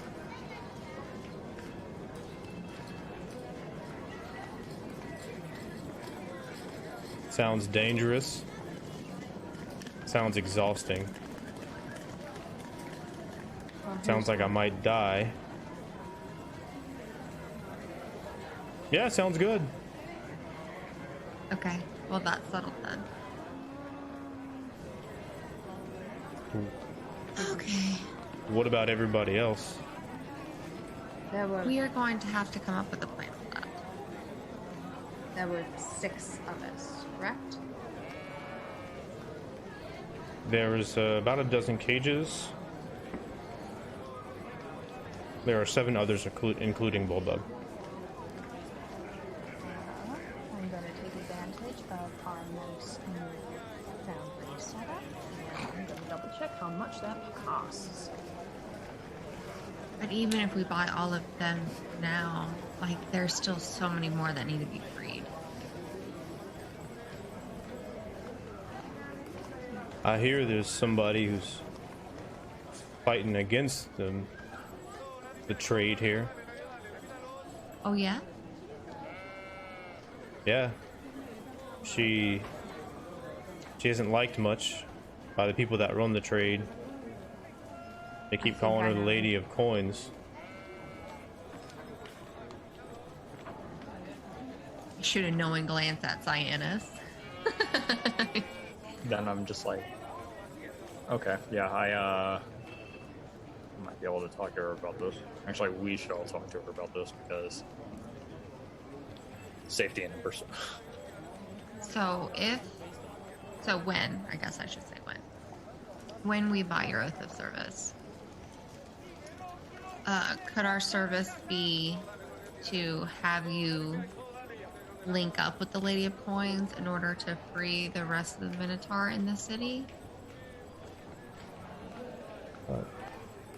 Do whatever you ask, as long as it's within my power to do so. I want you to start a revolution. Euron just instantly her face just drops, and then she just kind of instinctively just raises her hands and just walks away. Now who's all open to kill everybody? I said nothing about killing anyone. I'm on stage. I'm having fun. I'll do my best.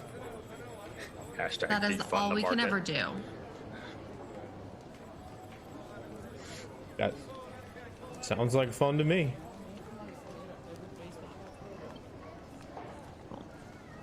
And I'll come back. I just kind of look at Ina. The expression is just like... the expression is that sound. But that sound encapsulated in a face. But she nods. I mean, they keep them in cages. Like, that's just so not even... Anna does not like this at all. I'm just waiting now for Maximus to start this shindig. I will double check with Cyanus how much gold we have in our party fund. We won a lot fighting last night too, so Yeah, We got a chunk of change. that'll be it. Just a little bit. Yeah. I dropped it in. If you don't want to pull up the full number, Yeah, I got you. that's how much we have. That's gold. That's not quite enough by my reckoning. I'm guessing if it's at the max price we've heard, that's not quite enough to buy everybody, but enough to buy gold. Yeah. Yeah, we just need to have like some money on the side just to like make more. Because we have to gamble. I'll join the fighting as well if we need an extra set of hands in there. Right. Have to give this a test, don't you, Potter? This arena's fucking rigged. All right. Ari, check your mic. I keep losing you, by the way. It's me talking softly. Again, but... Okay. I heard you. I'm just saying it's yeah. getting low, so I want to make sure I could hear you. Okay. Okay. That helps. But So, I look over at Lycus and see like his shenanigans, and I'm just like,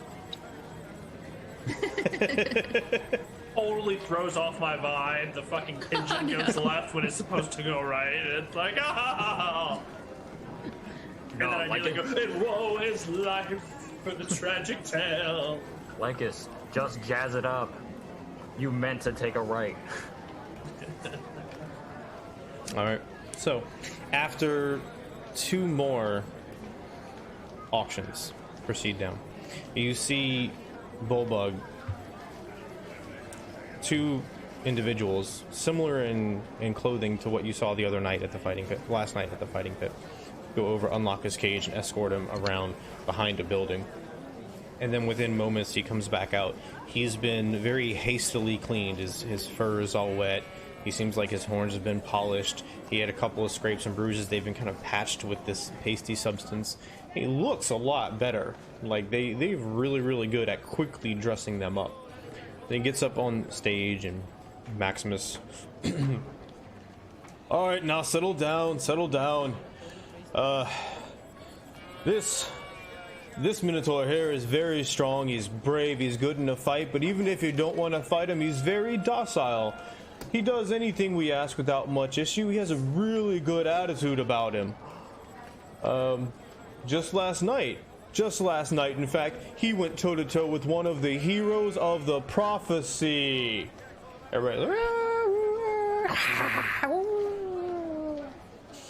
Now, Like a bunch of wild animals in this crowd. Let me see. And as a matter of fact, one of them is here to speak on his behalf. He kind of quickly waves his chubby, Like, fat trot arm, up there. hairy arm over at you. I know. This is. They call me Aina. They call me Aina. She is one of the heroes of the prophecy, and although she defeated this fine specimen here, she has nothing but good things to say about him. So, Aina, please tell the lovely people here what you think of this Minotaur. He steps over to the side. Well, I did have an opportunity to exchange blows with this Minotaur, and he is very strong. And strong. And I did defeat him within 3 rounds. Take that how you will. I can't speak for how docile he is. I think that he is quite scary. He may make a frightsome servant. There you have it. He is frighteningly strong and so docile it's scary. All right, so Lycus is literally twitching. It's like A Knight's Tale where the introduction guy couldn't wait to go out, and it's just like, my lord, my lady. And it's like, that's her And everyone intro? else who isn't sitting on a cushion. Yeah, everyone, yeah. But it's like, that's her intro? That's her flair? a round of applause for Aina of the Heroes of the Prophecy. It was beautiful for her. It was perfect for her. She has no use for the words. Somewhere in the back you hear, "Fuck the heroes." I see you, Sam. Yourself, you coward. Face. I'll see you at the Raging Bull, son. I just have this image of Aina like standing in front of the crowd, seeing him, and just immediately going like.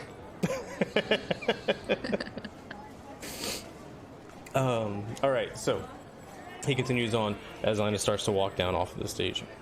All right, so as is usual, bidding will open at 100 gold, but don't be shy. I have a feeling this one is going to go for a very high price due to the amazing recommendation and his general demeanor and appearance. So, do I hear 100 gold? So this is 100 gold. 100 gold.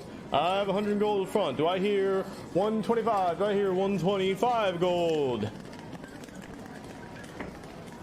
125 gold, gentlemen in the back. 150. We're up to 150 now. Anybody? 150. 150. We're ratcheting up quick. This one's gonna go fast. Don't afraid to get your bids in. Do I hear 175? 175. 175 over there. Yes, lady right there. 175. Do I hear 200? 200, anybody? 200. 200. Ooh. We're getting up there, ladies and gentlemen, getting up there. Do I hear 225? 225. Natural 20. At this point, you see somebody step forward from the crowd. It's remarkable because she is dressed so finely that the general stinking demeanor of Stygian Road doesn't seem to impress upon her at all. Long black hair, a hood that's kind of over her head. You can see her face. She's kind of pale complected, although she has a bit of makeup on. And she raises her hand and walks up to Maximus. Whispers something in his ear as he leans down, comes back. We have 350. 350, anybody? 350. 400. That's cutting into my profits. What the fuck? I look at Cyanus. Do you recognize this lady? I'll take position beside this woman, and I'll make sure my hood is down slightly so they can see, like, this is a hero of the prophecy bidding for this Minotaur. Oh God, what is she doing? They know we have money. What the fuck is she doing? Do I recognize her? Give me a perception check.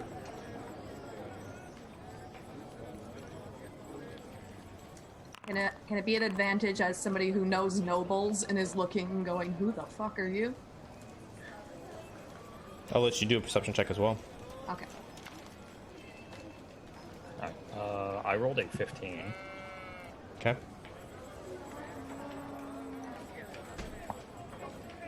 That's 21. 21. Okay.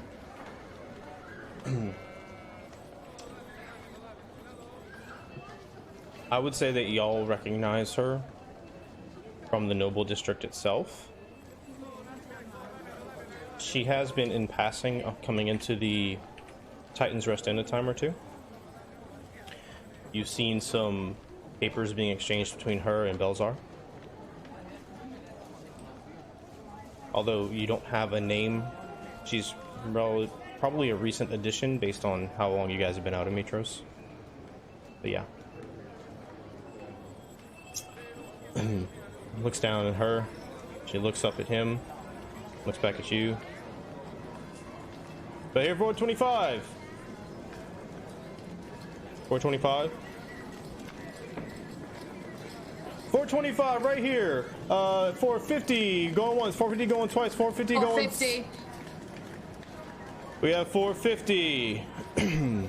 I'm going to step up to Miss Raven-haired Paleface and ask her what her angle is.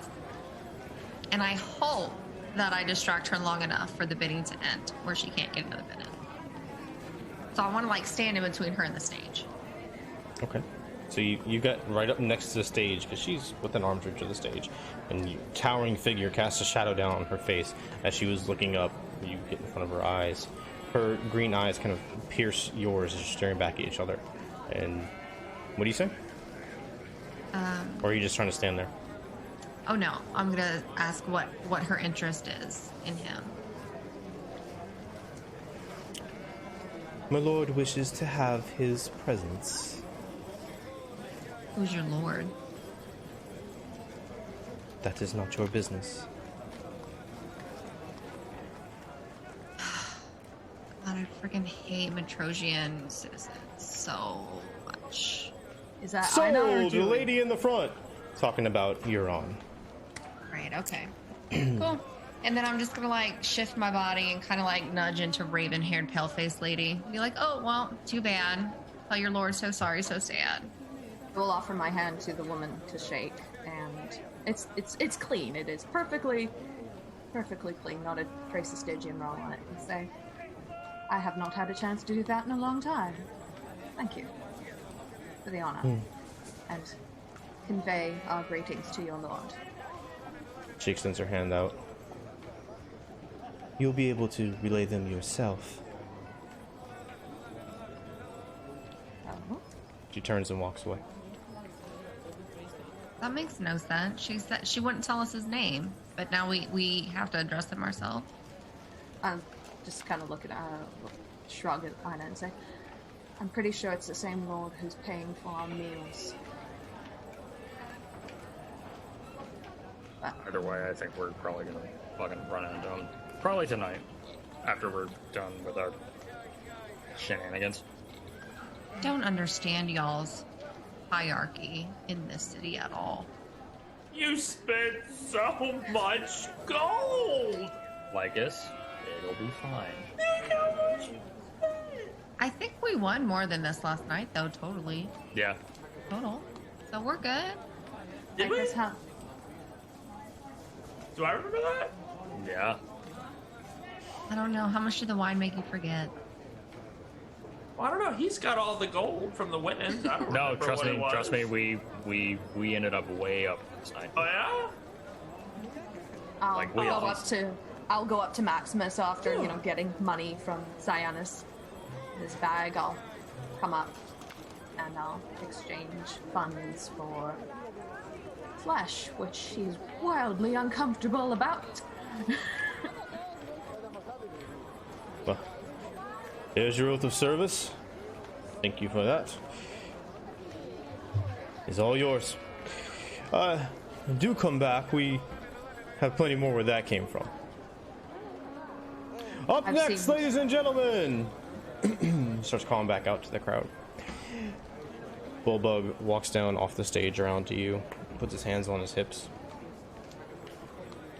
So, what's this about a revolution?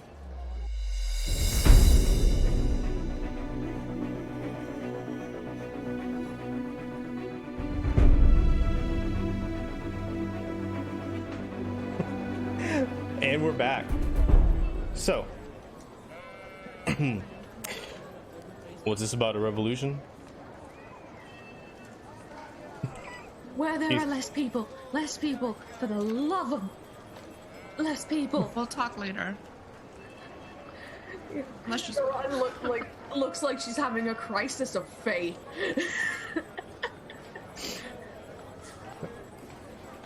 All right, lead the way. First, when was the last time you had a proper big meal that left you feeling full? I'll be all right as soon as we're out of here. I can eat later. Are you hungry? I mean, I can eat, yeah. I'm a little overcome right now.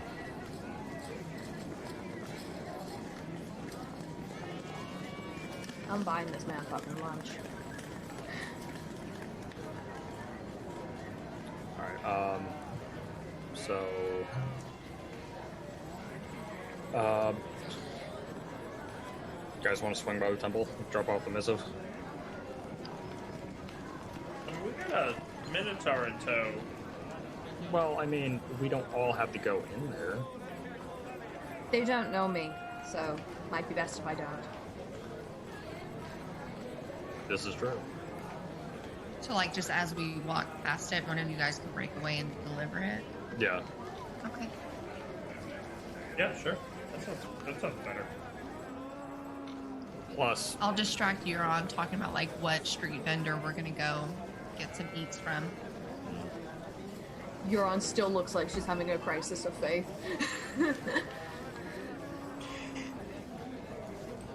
Alright. So making your way through Stygian Row, winding alleyways, bumping up against people. Eventually you make your way near the Temple of Lutheria. How would you like to proceed? I'll be talking with Bulbug and Euron. I guess you and me inside. Let's do it, brother. We'll be back in 5. Or quarter of a candlestick. Yeah. Alright, so they break off. You all continue down the road, Lycus and Cyanus. As you walk up to the temple, the doors are partially ajar. You see several people outside, several people inside. You recall how glorious this building stands out despite its relatively small size. All the surroundings. It's relatively dim in there. A single torch is burning up against the wall further back near where the altar is. And you see Trellis back there, as you did the first time, behind the altar. He isn't performing a ritual, he just seems to be lost in thought or something, kind of staring off to the left and to the right. Several cultists and a couple of commoners are in the main room here. Septi is nowhere in sight.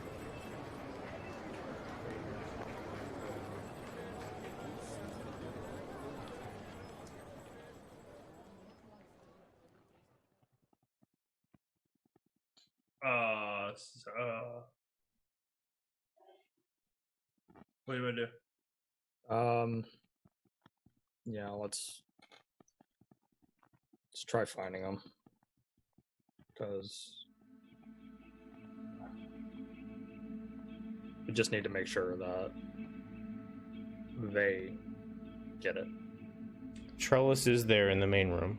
Mm-hmm. That's the guy. He's behind the altar. Mm-hmm. Septi is not in that main room, is what I was saying. Okay. Oh, Never mind. okay. I zoned out like real hard for a minute. It's okay. So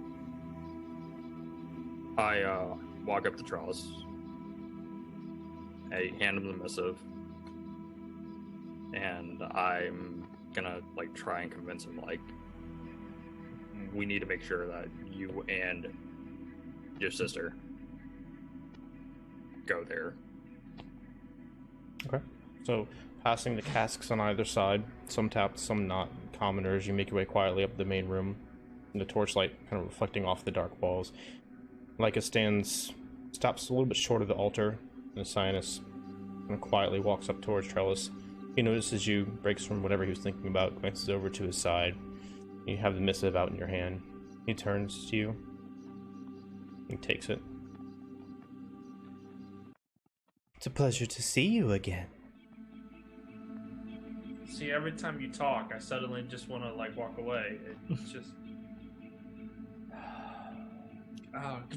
Can we do this without you talking? It's just less creepy that way. It's hard to communicate without talking. Oh, God, there ain't Betsy Pip again. Why did we do this for them? Why? And I'm talking to Cyanus. And I just shoot him the look of, we're doing this to undermine them. Remember? No, not that part. I mean, I'm playing along. Like, why did we go through all this trouble to get all this wine and everything? Oh, yeah. Oh, yeah. Okay, I see you. I'm tracking. See, I'm crossing the double cross with the single cross.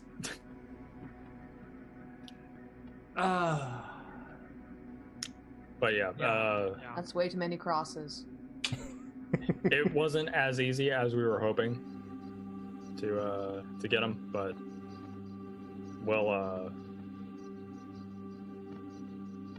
we're sure that you're gonna be happy with what we're delivering. So it's done then. Well, we think so. We need you to confirm so. Because we don't want to be rolling up delivering the wrong stuff. Having done stuff. I see. And what is this? Holding the missive in his hand. It's the location where we're keeping what we believe to be the right casks. How cryptic. Not really. We're literally standing in front of you saying, meet us at this place. Well, It's you could have pretty just blatantly obvious. You could have just told me. But thank you for the note. That way I don't get lost. He's talking again. Creepy as fuck. Well, I'll be sure to pass this along to our laborers, and they can collect the goods, and we'll be sure that they are delivered well. No. No. We don't trust your people. We don't It has trust to your be- people. We deal with you. We deal with you and your girlfriend. Sister. Thing. That's who made this deal. That's who we deal with. We don't deal with other people. We go straight to the top. You deal with You too. us. You don't deal with minions. You deal with us. We deal with you. I don't trust the minions. I don't trust other people. You get it from us. It's got to be for you. I detect a hint of contempt, Lycus.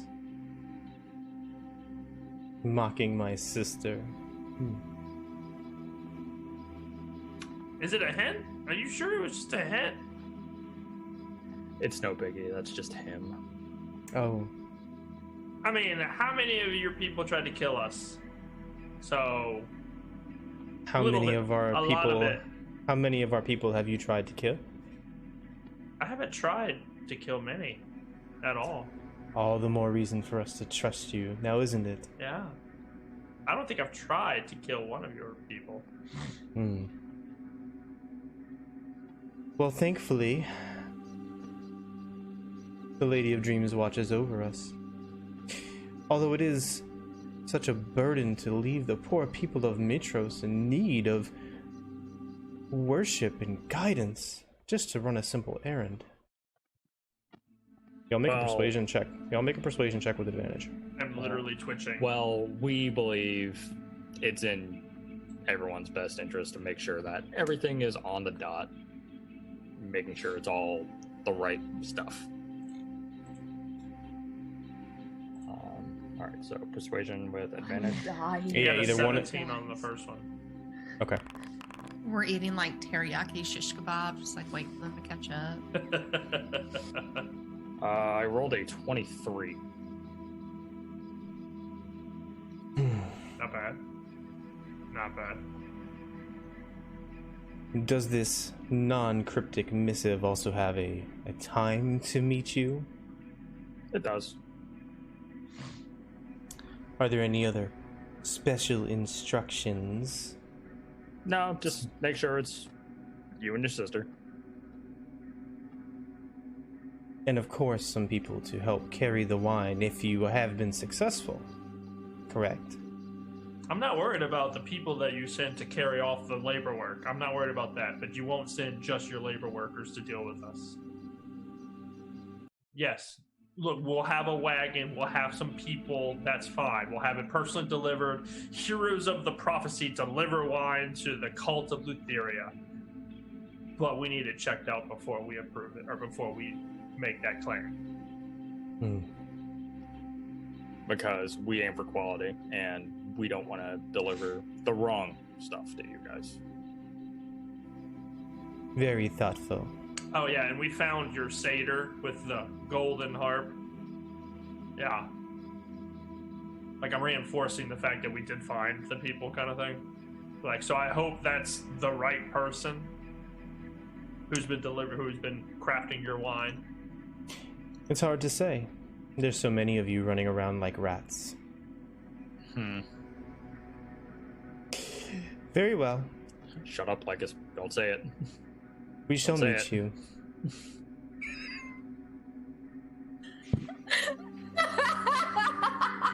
I'm trying.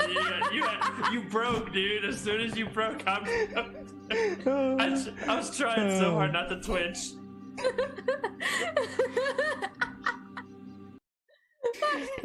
Someone to clip that. I'm begging you. I actually got lightheaded there for a minute. Like, I almost fell out of my chair. That was bad. I was trying so hard to hold it, I stopped breathing into that. I'm sorry. No, I'm not. So, we will meet you. Is there anything else? Nope. That's it. Would you like some more wine for your trip? Yeah. I love a decanter. He goes over, grabs one. This one is a normal wooden one. Pours some wine from a barrel on the side and hands it to you. Well, in a while. Don't be late. He turns back around. So when exactly was on this thing for y'all to meet them? I'm just curious. Did you give him a time? Tonight? Just because nobody ever told me what it said. So, Josh. I don't think we ever set up a time. How about I don't think that was part of our there's entire no clandestine time for such things as like just sundown. Just like after sundown. Look, yeah, the he time said most, nighttime. It was real empty. the time most people disappear in the docks. That time. okay. Yeah. Prove you're no bitch. In the Out of docks. Scary time. Not so late that they'd be pulling people out of bed, because that would look even more suspicious. Just when the crowds have dispersed and most people have settled down for the night. Okay. Easy enough. There's always going to be a crowd in the docks, but they're going to be fewer and further between as people are either sleeping or drinking. And that's mainly what it is, you know. Okay. It's like human time 10 to 3-ish. I'll be like 9, but yeah, sure, 10 to 3. That's the time frame. So. Okay.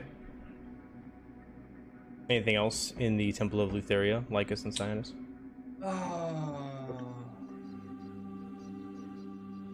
I set fire to everything. I mean, I use my mind powers. No, I steal all the relics on the way out. we're good. I pour wine in the corner of every right angle I come across, just so it ferments and it goes rotten. You got it. He's blessing the corners. As you exit and you come back out into the daylight in Stygian Road, despite the immediate throng of people in front of you, you see your friends over the crowd, and you feel as though this oppressive weight that you didn't even realize was there suddenly lifts a little bit as you exit the Temple of Lutheria. Catching back up with them in the crowd. So there's a lot of emphasis placed on like birth and how much money you make. That's sort of where that structure is. There's it's usually the birth first. That's sort of the whole deal. Family lines, that sort of rubbish. But so people are born with money? Yes, it's that the people before them made so much that it sort of carries on with them. And that's what makes people important? Yes, unfortunately. I was sort of one of those, my My family has been fairly high up in the guard since Mitros was made, and that's the only reason we could afford to live up there. It's no different than, did you have, like, shamans or witch doctors or something? Yes. Did their family, is it like a family of shamans? No. It was whoever Isn't that Thylia imperative? said would be her mouthpiece. Oh. Nobody's hereditary? Nothing? No? That sounds boring. Thylia chooses your role for you, and you accept it with pride and honor, and you do your part for the betterment of your tribe. Ah. And every part is equally important and necessary, and therefore we are all equal. Boy, We're I hate not to so get the good part at of the that. janitor.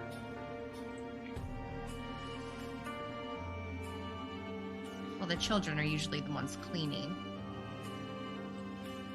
You learn to be tidy at a young age. No, unfortunately, there's sort of different weights of what kind of work is more valued than others in cities. Humans are so complicated. You city We've dwellers. I heard agree that. they are. Yeah, they are. Yes, we are.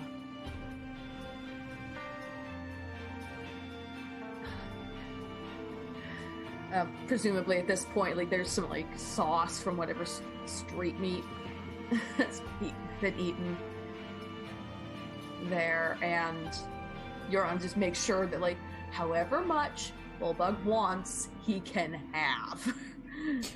He is actually eating relatively little.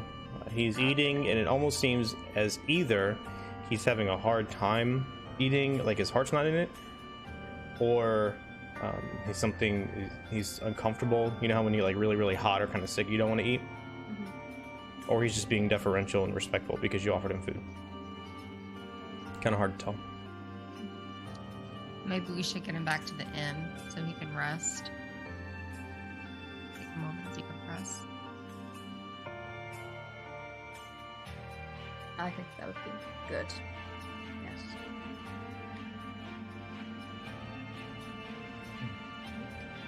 Well, part 2's done.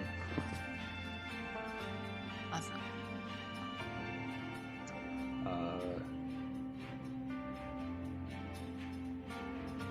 We need to go actually make sure the place is all secure beforehand. Set up our stuff.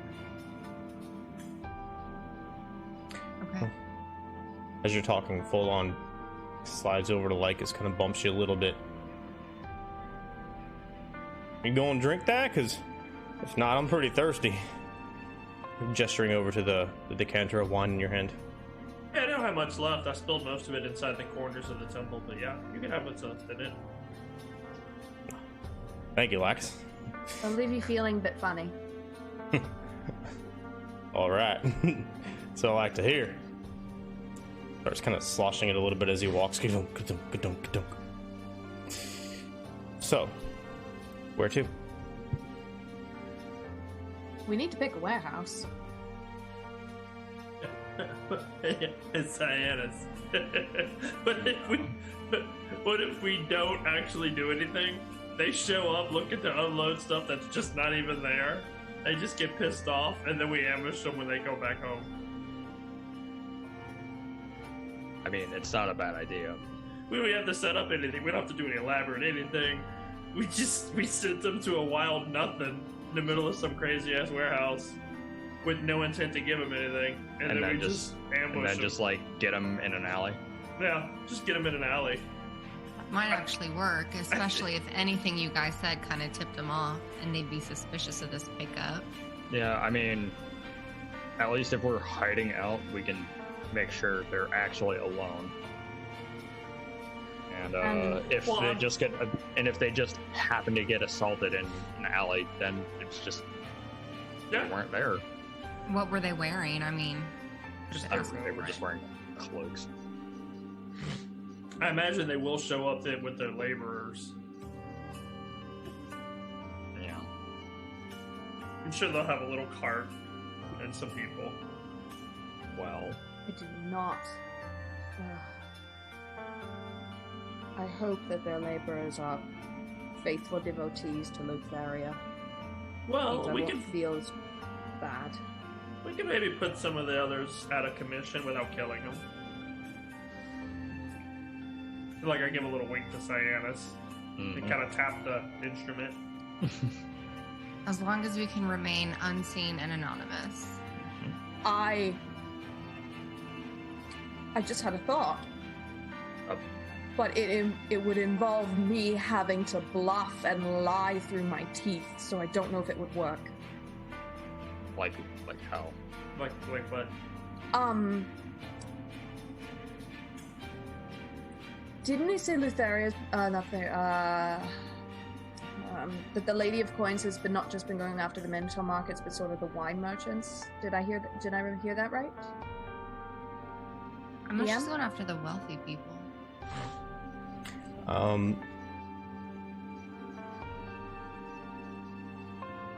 Cyanus knows that it's entirely wealthy people that he was always told to target, relatively speaking. That included wine merchants, generally? Wine merchants are very wealthy, yes. Wine merchants, regular merchants, and those in the Minotaur trade. Although, Cyanus, you would never really call targeting any normal merchants. It's been primarily those in the Minotaur trade. Them or their well-paid underlings. Okay. My thought You're is... gonna try being the lady. Yeah. Interesting. It would, Interesting. even just enough to draw attention away to make it a surprise. And anyone who runs away will have heard that it was the lady. We just need to, if we wanted to make the case, we'd have to have somebody hold them down long enough to make sure I can actually turn them to stone. I mean, it's not a bad idea, but my only real concern with that would be Implicating the Lady of Coin. Who we yeah, need for this revolution? like Yeah. She hears that someone's trying to imitate her. I don't know if that would be like something she'd be super cool with. Just that, or we could see that if she would be into it. But that's the only other thought I have. It's just, there's so much of this that, as much as maybe we've tried to be careful, that could be tied back to us. If there is something we can put in the way between this business and us, even more than we already are, I would like to. We just need to have some sort of alibi, definitely.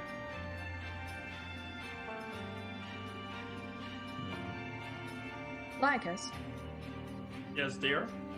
this is a thought. That spell that you can do that makes things look different to the eye. Yeah.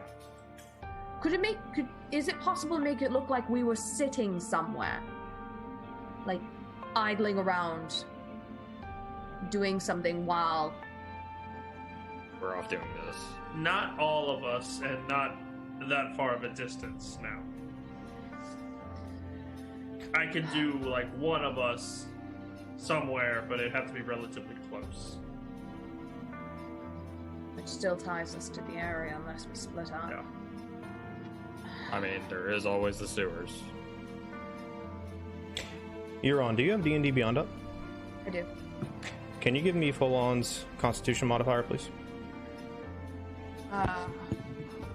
Did I they have poison fishy. that wine? Yeah, I have Laureus. Okay, I'm sorry, I know.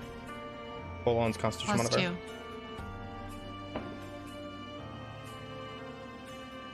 You're walking up Stygian Row back towards the Noble District. You see Full-on's feet kind of start dragging.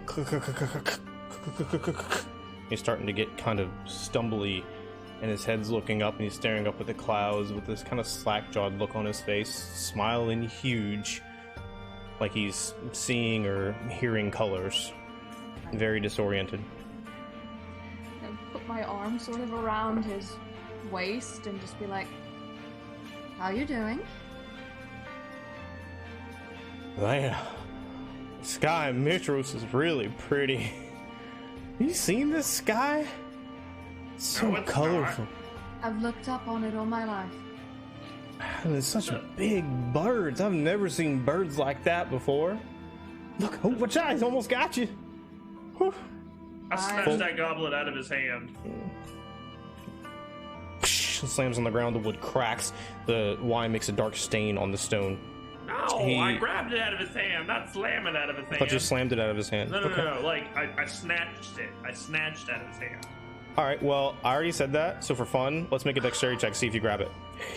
I never said slam. That's my fault, but we're making it fun now. Fallen took 8 points of poison damage. We want acrobatics, athletics. Just make a dexterity check. That's a 9. By itself, no advantage with me, right? Just straight. It's a 9.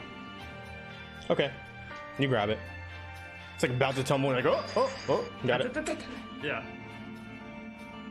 Um, Oh yeah, something's in this.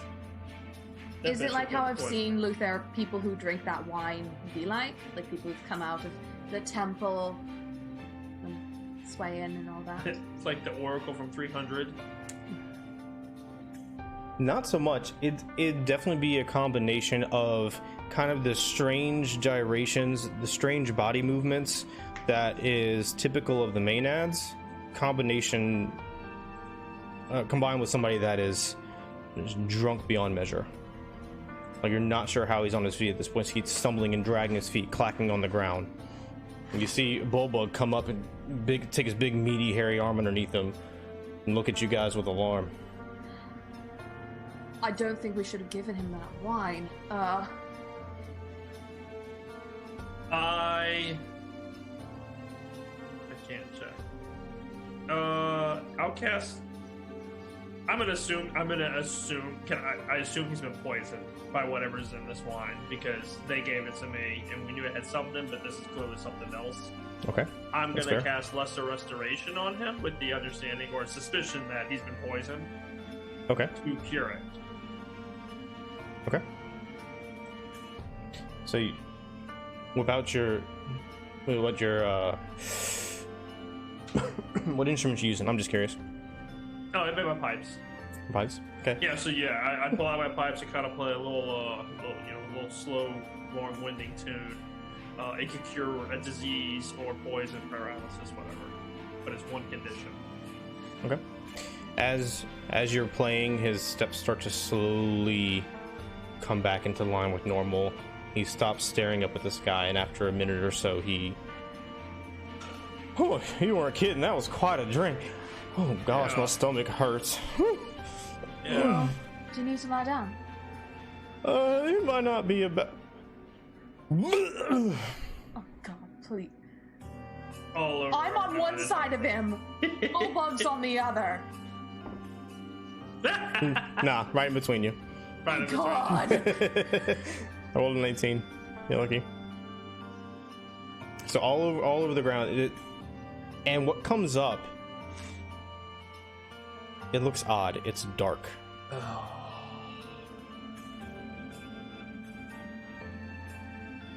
What kind of These- poison would do this? I don't know. Give me time. I must investigate this. I start hurriedly heading back to my to the inn. Okay. I've got my arm still around, as much as I can, around Volon's waist. Okay. So he is heavy on both of you. He's largely carrying his own weight, but every now and then he'll stumble a little bit, like he doesn't have all his strength quite back yet. and you make your way up the road towards Titan's Rest Inn. Is there anything else that y'all are going to do along the way or between here and there? Okay. So you make it back to the Titan's Rest and get full on the cart on the back. The gnomes that come out, they glance up at you and they're about to utter their normal expletive, but seeing the look on your concerned faces, they kind of bite their tongue a bit and just go to their work really expeditiously. You make it to your room without any other further molestation or issue. You're sitting there. I immediately bust out the poisoner's kit. You see glass vials, pull out like fucking magnifying glasses, tweezers. Like I start going to town on this thing to try and discern the physical contents of the poison. Okay, give me an intelligence check with proficiency. And then, Cyanus, could you get me a small rodent, like a rat? Thanks, bud. Yeah, give me that. I'll be back. What'd you want, bud? And I go outside, go into like the nearest like the sewer opening that I can find, and go down, try finding like a rat or something. Okay. You give me a survival check to find a rat. You give me intelligence with proficiency, Lycus. Because you're poisoner's kit. Just gone to the kitchen. I'm sure there's rats in the kitchen. I mean, I rolled a 19. Oh shit, hell yeah. You said you want intelligence check by itself? Yeah, intelligence with proficiency, because this doesn't really apply to anything. Well, no, this would be nature. This would be nature, but you can add your proficiency if you're not proficient. That's a 20 then, because I have a +7 nature. Yeah, perfect. So the rat you find is gray. It's really chubby. It doesn't seem to mind being picked up. It's relatively docile, almost as though it was a pet somebody released or something. Or maybe it's just really, really, really lazy from eating so much refuse. It takes about 10 minutes to carefully go through this and analyze it and, try burning it and mixing it with the other reagents like us. After this amount of time, Full On is now at the point where my stomach hurts. I think I'm alright, but I'm really tired, you guys. I'm gonna lay down if that's alright. You're on mother henning him like a motherfucker. She's like tucking the bed, water, like checking if he's got a fever, anything. Just like she's panicked. Here, pass him this. Oh wait, no, I don't have it anymore. Cause someone took it. Here, just give him the horn and tell me. Where the fuck's the horn? No, it wouldn't be like that. It'd be like, hey, go in my bag and get the horn of Belmetria. Make him drink that. Because I'm in poisoner's mode. Would you like to rest? Take a little nap. It's alright. Yeah. Oh. Then I'll go into my bag and pull out the horn. Bitch. And offer it to him and just, drink from it. He takes it. You see his cheeks are a bit rosy, sweaty, but other than that, he's okay. Just looks tired. Lycus, what you glean from this poison is that there's no unusual components to it. It is still a basic wine mixed with Madon fungus. However, there's something about the way that they have composited this wine. The concentration of Madon after you distill it, the slight powder, that residue at the bottom, it's much, much more potent. And it seems to have a poisoning type effect. Without experimenting on an animal, that's probably all you could tell. And this is when I'm waiting on my animal. I show up and I'm like, so, what the fuck do you want with this? Don't worry about it. I take the rat and tell him to get out. Just get out. I like hide behind the sheet. Right, let's leave Science Man to his experiments. Alright, so what are you doing, Lycus? I'm just experimenting with this stuff to see. Well, I know if I've discerned it's the fungus, then I guess I really don't need the rat. I'm gonna discern its potency levels, I guess, but like how much goes a long way, kind of thing. I don't know. I mean, you've already told me what it is. They just increased the level of the fungus within the contents. Long story short, yes. Yeah, So in your that- experimentation, you know that what a little bit of something can do, but you're not sure how much its concentration can do. So you take a little bit of this distilled powder after it's burned off and put it on your finger and give it to the rat, and the rat licks it a little bit. And for a minute or so, it's okay. But then it starts writhing in pain and doubles over and goes still. But it's still breathing. So That's it what I was seems... wondering, paralysis, death, yeah. It seems as though nothing is rigid on it, so it seems as though it causes damage and disorients something that consumes it at this concentration, and also causes them to go unconscious, at least in its current iteration. Okay. I let the rat go. It's gonna take a while to wake up, but it's fine. Yeah, I tossed it out the window. You hear, "Oh shit!" Okay. Okay. We're good. We're good. And I'll just relay what I found to them. All right. Okay. Oh fuck. All right. So honestly, I like Lucas's little idea to just like not actually go into a warehouse and just find like a dark alley, because I mean, like, we told them exactly where to go. We know where we should be able to like wait for them. Yeah. Yeah.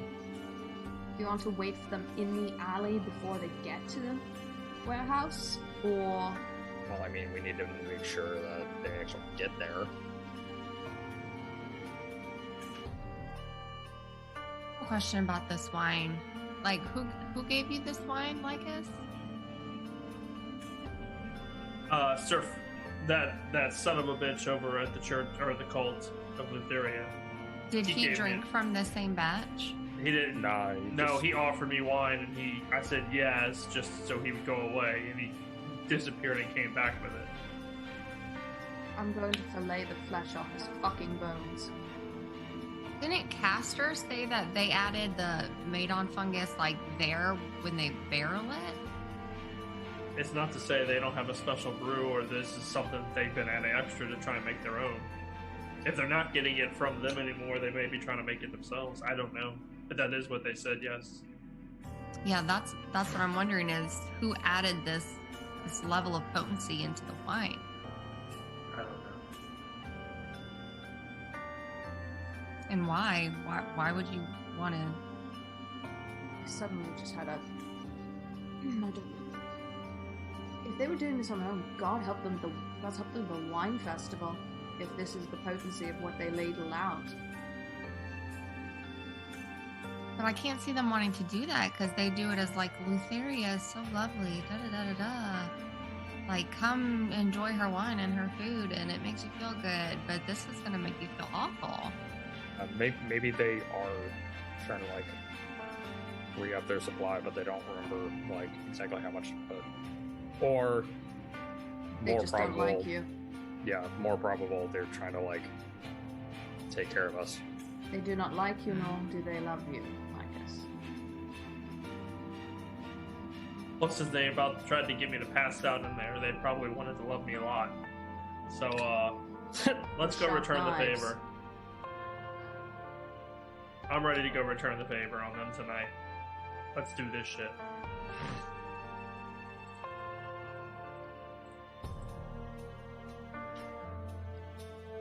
How do we want to do this? So We're gonna fucking ambush them in an alley, and it's- in between them and the church, in between the church and the warehouse. We're gonna just we have fucking to ambush them. find whatever alley they're most likely to take. Something that's big The enough most for direct approach where they're gonna have a cart. Yeah, Yeah.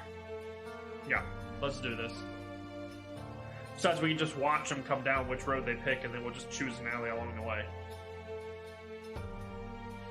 What time of the day is it right now? It's like 10 p.m. or something. Oh, right now. Never mind. Sorry. So it's probably around noon. Oh shit! It's early. Yeah. That's So, I fine. mean, if you guys want to, like, go and try scouting a little spot, I mean, we have more than enough time.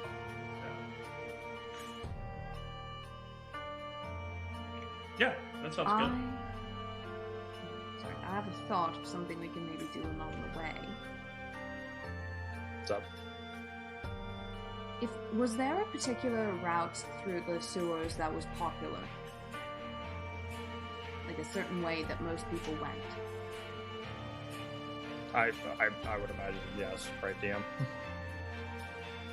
If so, I want to find a spot on that run, lift up the lid, not wearing guards clothes or somebody, stick their head down and go and see if there's anyone down there and tell them that the heroes of the prophecy would like to speak to the lady whenever she wants to find us. Say it's about the markets or something like that. Mm-hmm.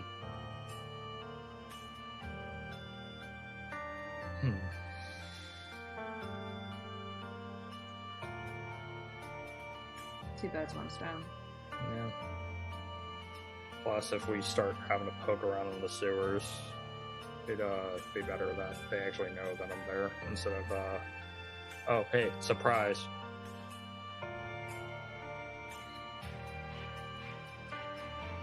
I also, additional thought, maybe some different clothes for our two favorite devotees, so that it doesn't look like, unless we really want them to look like they're servants of Lotharia.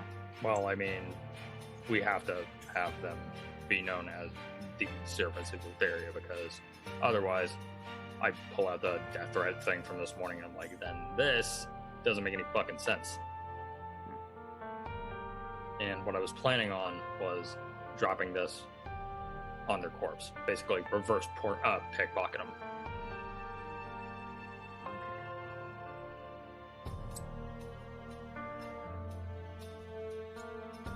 So I feel like we should definitely at least make sure that we have like an idea of, hey, we're going to be popping out of here whenever they get to this point. Or we try fucking death removing them.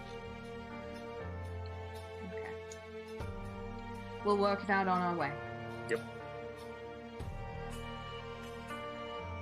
All right, so I heard something about you shouting down the sewer, you guys ambushing an alley, figuring out where they're going to go. What's the goal or goals?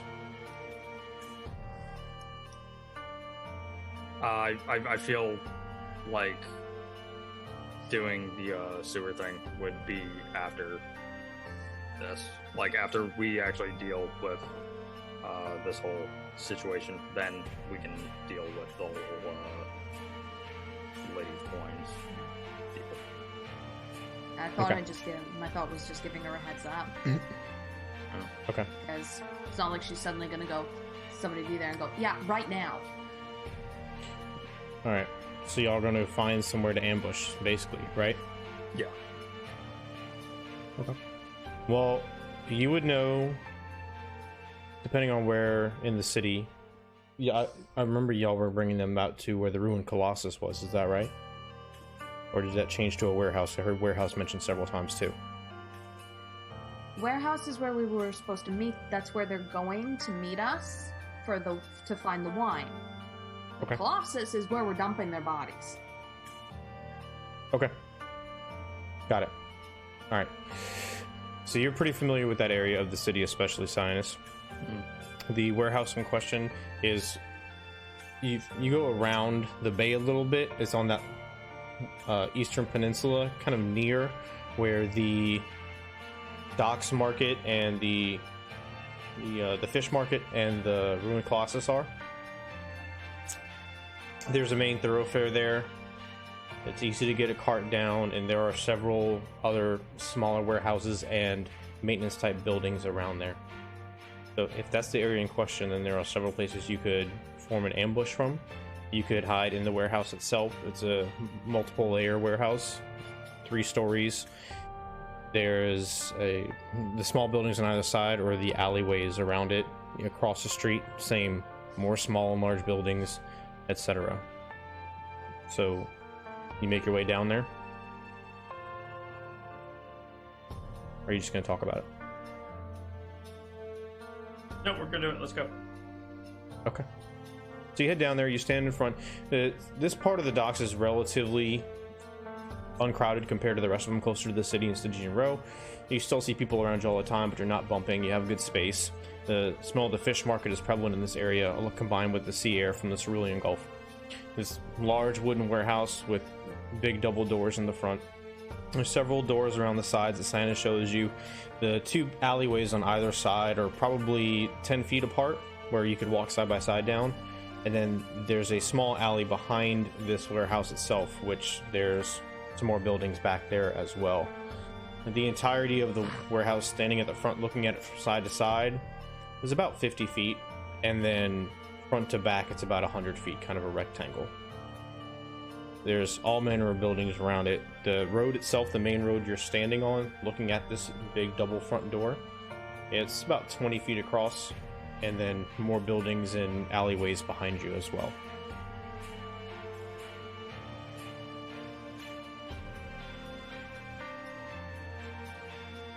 I find the best place to plot an ambush. Okay. Like, that's all we're here to do. We're scheduling any warehouse. I mean, No, I understand. I'm just not sure. I'm just not sure exactly what you guys are looking for. It's just spot an ambush. I mean, we can just say throw an ambush here, okay? But I didn't know if y'all were looking for terrain, elevation. That's why I was kind of painting the picture for you. Try the building over here. We want to be outside the front door. We want to be coming in the back. I don't know what the purpose of this exercise is. That's why I'm asking. Only thing, just an alley with a good view of the road. Okay. That's coming up towards the warehouse. Wide enough to pull a cart, and that would be sort of on the path to take to get to this warehouse if somebody wanted to, look a little discreet. Okay. Well, the main road is the only one you could get a cart down. If you're on the opposite side of the road, or higher up in the warehouse building itself, you could see down the road very well in a place that they wouldn't pass you when they're coming through. Or you could hide on the near alley and try and get behind some stuff if you wanted to get behind them as they pass you. Yeah, narrow alley. Okay. So you take some time, figure out the best spots available, where you're going to go, what you're going to do, so that you all have a good vantage point. You can all maneuver in and out, and you have good view of the door and the street and everything. So after about an hour or so of in that area, kind of checking everything out, you feel like you've done a pretty good job mapping the area and you're ready to move on.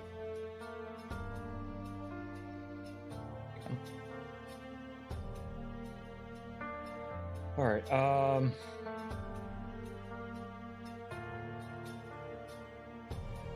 Guys just want to wait for night. yeah. I mean, I'm not doing anything else today. This is all I plan on doing. So we came to plot. We came to wait. We came to figure it out. I just wanted to find the best ambush place for this, and then we're gonna ambush these people. Are we near a nice sewer grate where we can make our getaway? Yeah, there's one just right over there. Yeah. I'm gonna walk But- up to it and open it and just figure out. Also, just straight up, just stick my head in. Okay. It's very dark, very empty. There's refuse, a little bit of water trickling on the bottom. It's one of the larger passageways. And it sound like anybody coming down, or? You hear absolutely nothing. No, Well, pop my besides head up. water and rats. Pop it up, close it, and just go. Oh. Oh. God. And come back to the group, and then I'm just maybe take a little time to sharpen my sword, but otherwise, yeah, wait. All right, so I'm gonna take a high ground point. That way I can watch out for them, and then when shit try to trigger, I'll signal to them. And then we're just gonna wait until then. Okay. So you're high. You can be in the building or across the street like us. I'm just curious.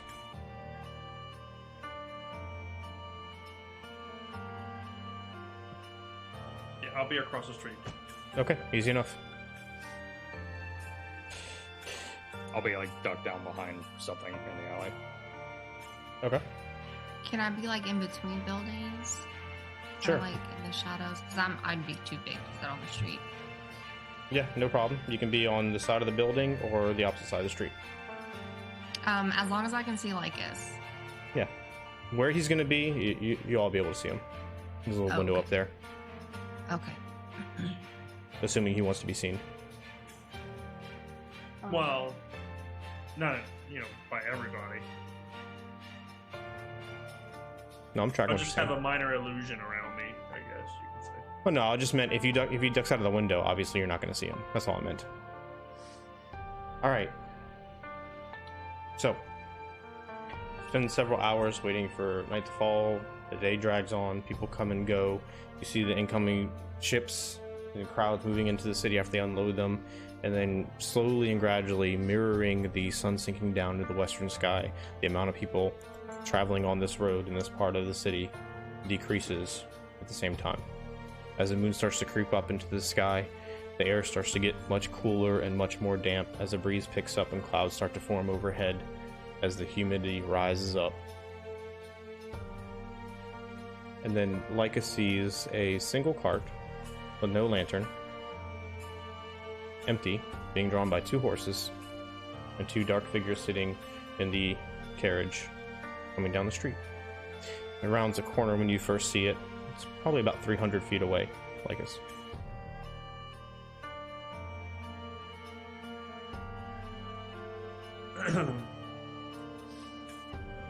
And you said there's no way to discern who's actually driving it? At this distance, no, especially since you don't have dark vision. It's dim light, but it's really far off. They have lanterns on this road or no? They do To the not. warehouse? They do not. The only places that are lit up at night regularly are the Noble District and the Temple District. Otherwise, people carry torches or walk around in the moonlight. Okay. I mean, I'll kind of give like a little,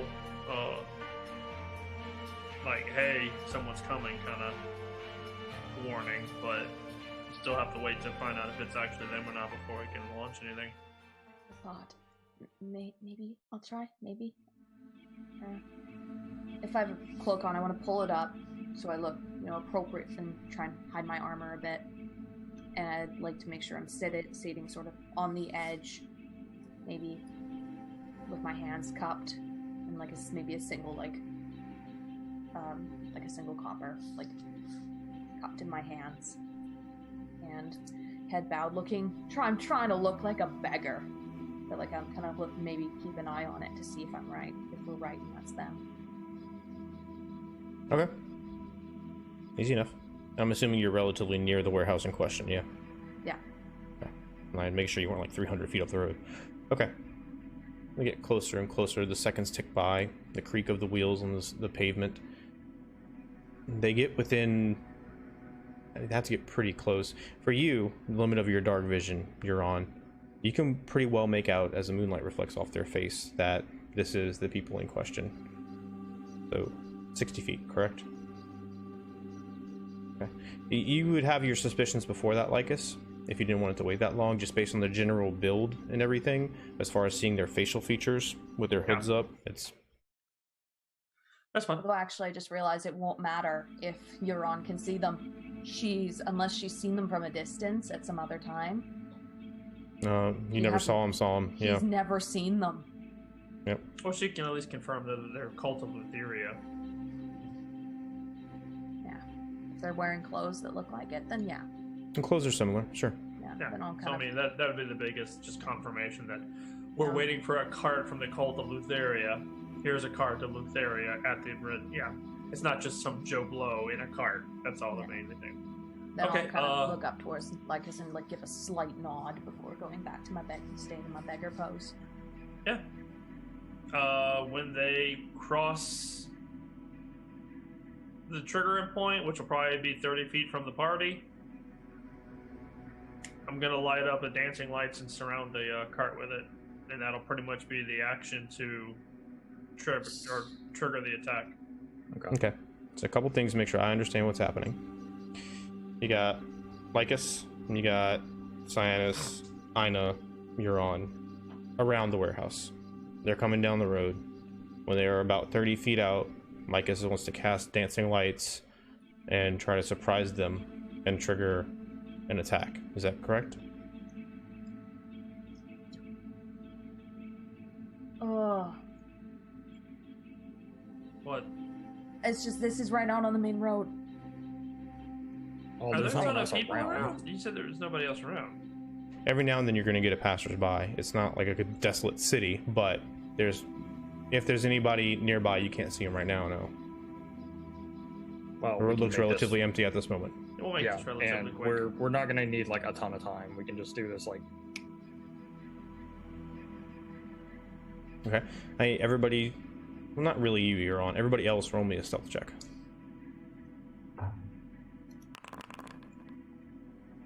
26. Damn rogue.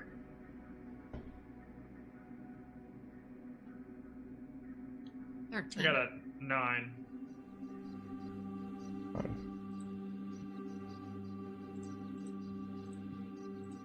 Okay.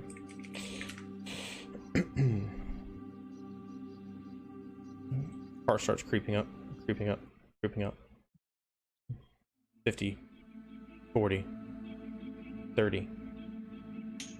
As you step out to cast Dancing Lights and push them down there, you look at them to target your spell, and they glance up at you, catching the motion of you in the window at the corner of their eye, Lycus. Dancing lights surrounding the cart, brightly illuminate, well, not brightly, but illuminating the faces of Septia and Trellis and the empty cart behind them. They see you, and everybody roll for initiative. Wait, the empty cart. There's 2 carts? No, as in the rest of the cart is empty. Oh, okay.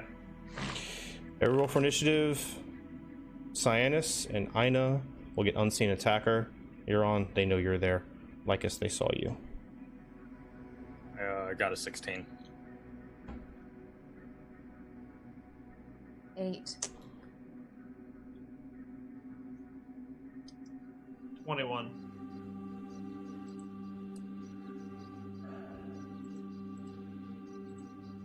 All right. Ina? 12. What's your dex modifier, Ina? 1. Okay. And here we go.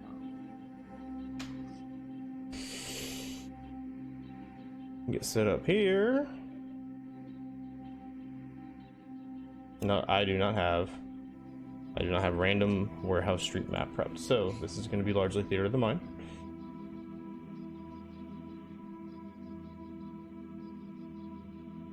All right, so dancing lights. They look up at you, Lycus. They kind of throw their cloaks back a little bit and stand up in the cart. You have the initiative. What are you going to do? Dancing lights are out there by them. Is the cart empty or is it a covered wagon type cart? Just want to make sure I understand. It's like an open back, flat cart with sides on it. It's about Okay. 15 feet long, 10 feet wide. And the lights confirm that these are the 2 people I'm looking for. Yes, you do recognize them. I'm gonna cast a level 3 Dissonant Whispers on the guy who tried to give me that poisonous wine. Okay, you got it. I need a DC 14 Wisdom save. That is going to be a 15. Sorry, buddy. Yeah. Of course it is.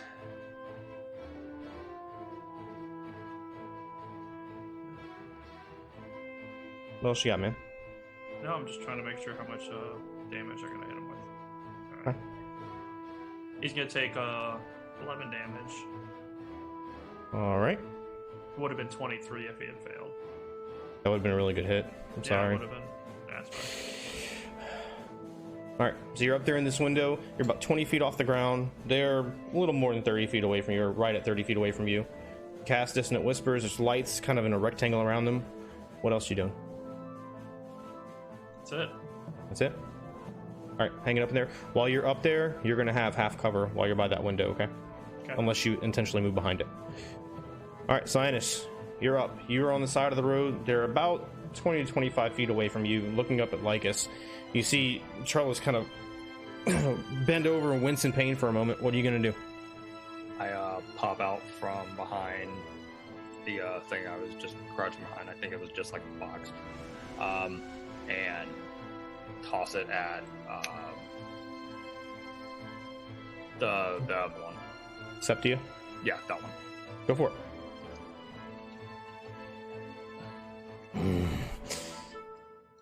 Feed me.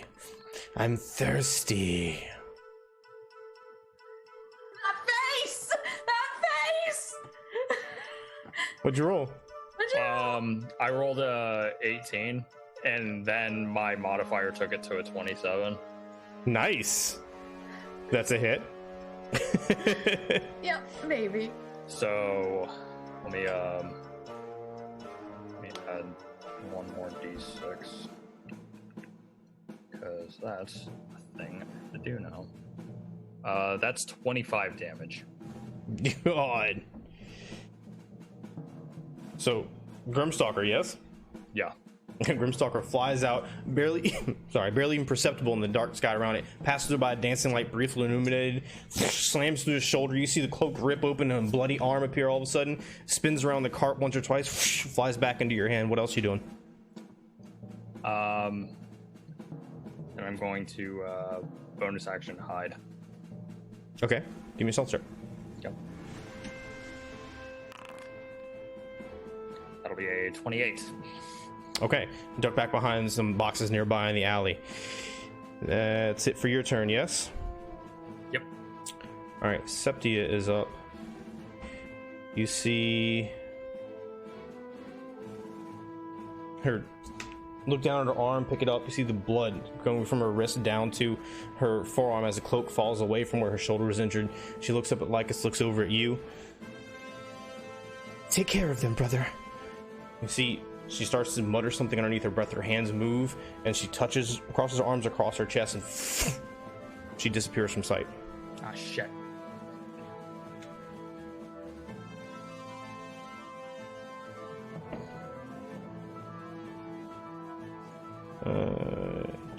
All right. Trellis is up.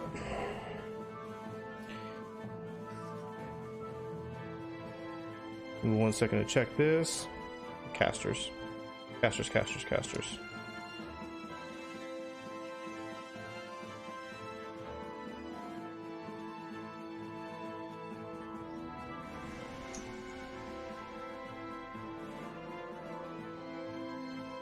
Glances up at you, Lycus. Come to me. I need you to make a wisdom save, please.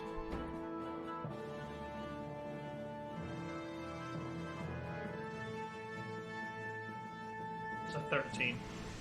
Okay. That is... You see Is it a him... charm effect? It is not. You see him narrow his eyes at you, look right, look left, and he's gonna hop down off the cart and dart down to the side of the street, right up against a building in a little shadowy area. He's still visible, but he looks like he's trying to get behind some boxes or something over there. I know, you're up. He ran to your side, he didn't see you, so you're just in the alleyway right next to him, maybe 10-15 feet away if you come out from the alley. Oh, that's cool.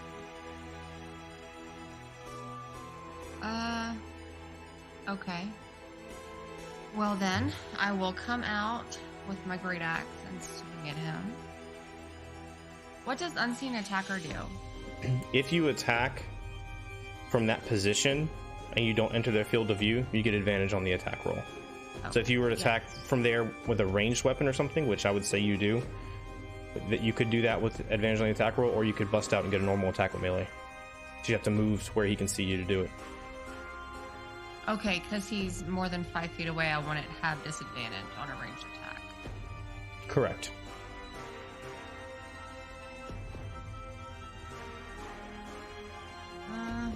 No, I think I'll step out and do my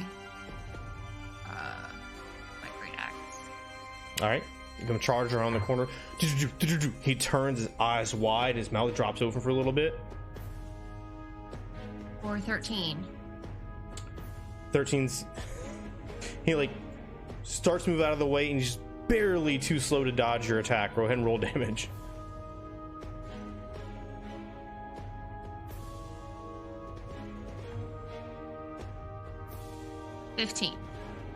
15.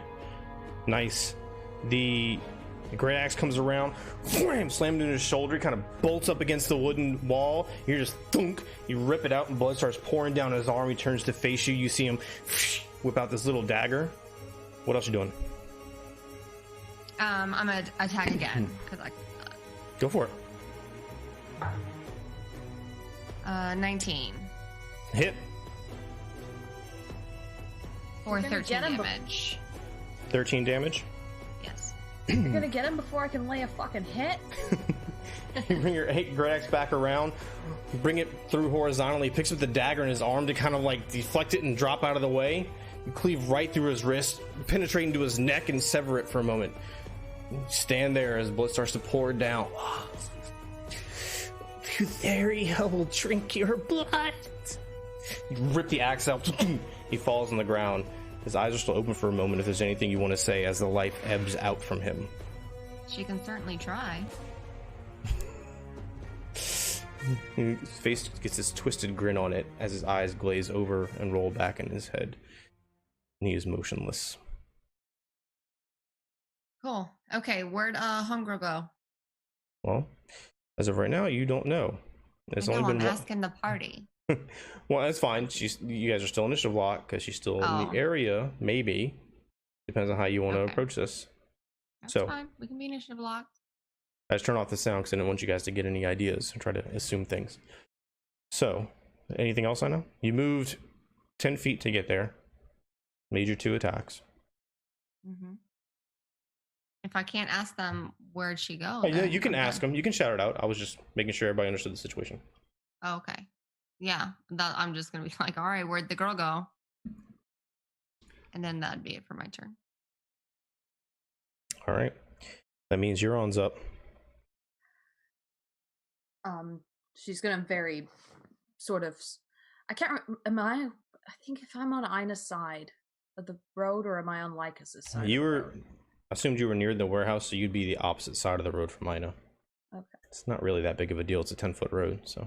Yeah, I will call just softly enough that I will only just loud enough that Ina would hear. And I'll just say, she disappeared. She teleported away. And then, this is okay. Yeah, I'm gonna do it. I'm gonna raise my voice a little bit louder. And I'm gonna try and make myself sound a bit drunk, a bit bleary, that sort of like I genuinely was a beggar who just got startled in this whole mess. And I want to call out, just sort of like, what's going on? Lady Septia, you were right. And try and see if I can look around and call out and see if I can find her. Okay, give me a deception check with disadvantage because she was just ambushed. Okay. All right, dice, are you gonna be kind to me? Nah, that's a 9. Okay. You can do anything else? That would have been basically your action to do all that.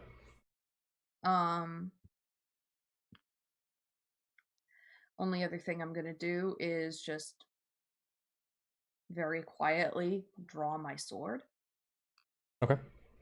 And kind of keep it hidden, and maybe start moving towards a different sort of away from the warehouse towards one of the other alleys so I can peek. Okay. Do you want to go up the road, the direction they came from, or the opposite direction? I think I'm going to move a little bit, like maybe half movement, up the road. So away from the warehouse. Okay. I have a feeling if she might do something ranged. Okay. You got it. Lycus, you're up.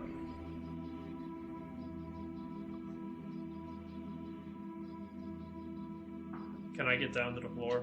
The first level, or the street? Yeah, I'll say so. Or you know what? No, from my vantage point, do I see any...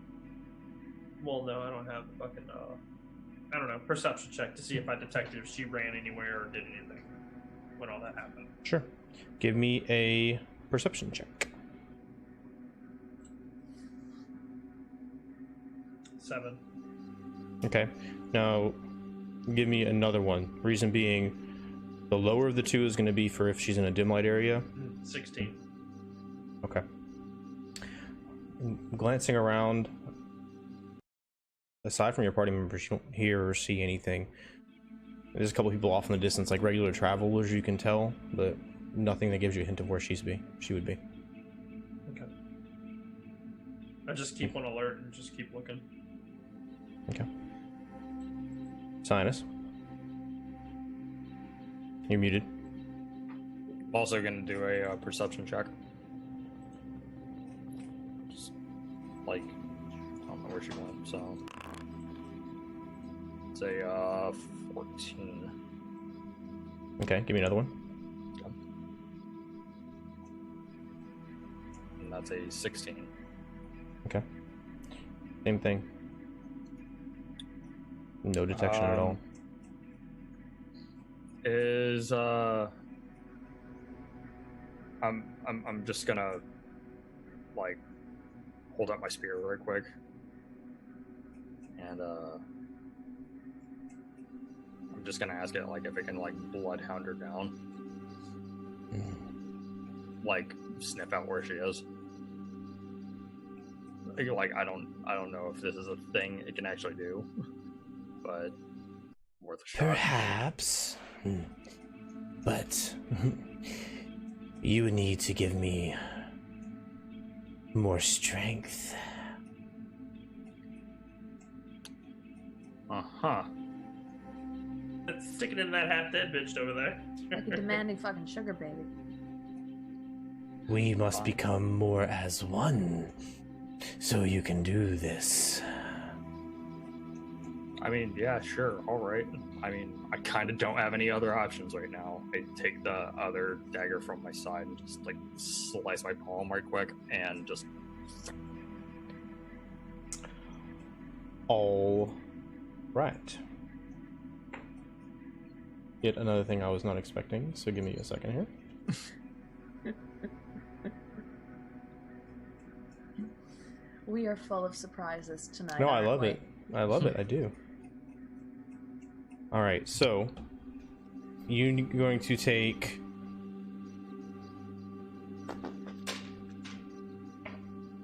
of course 1 slashing damage. And then where is here? I need you to roll me a D100.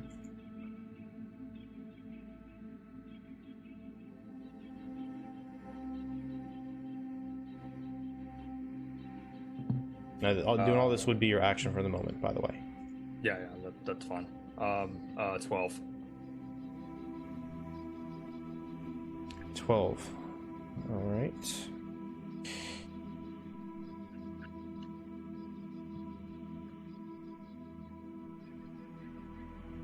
So,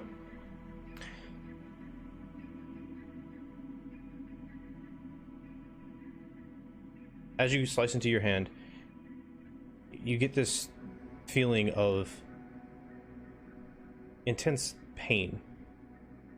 Like it's like an incorporeal pain. Like, one moment your skin's on fire, one moment you feel like you're being cut by 100 knives, one moment you feel as though your limbs are being stretched beyond their limit, and then it subsides. And then there's just this dull, aching thirst. It's hard to describe. It comes, it goes, it comes, it goes.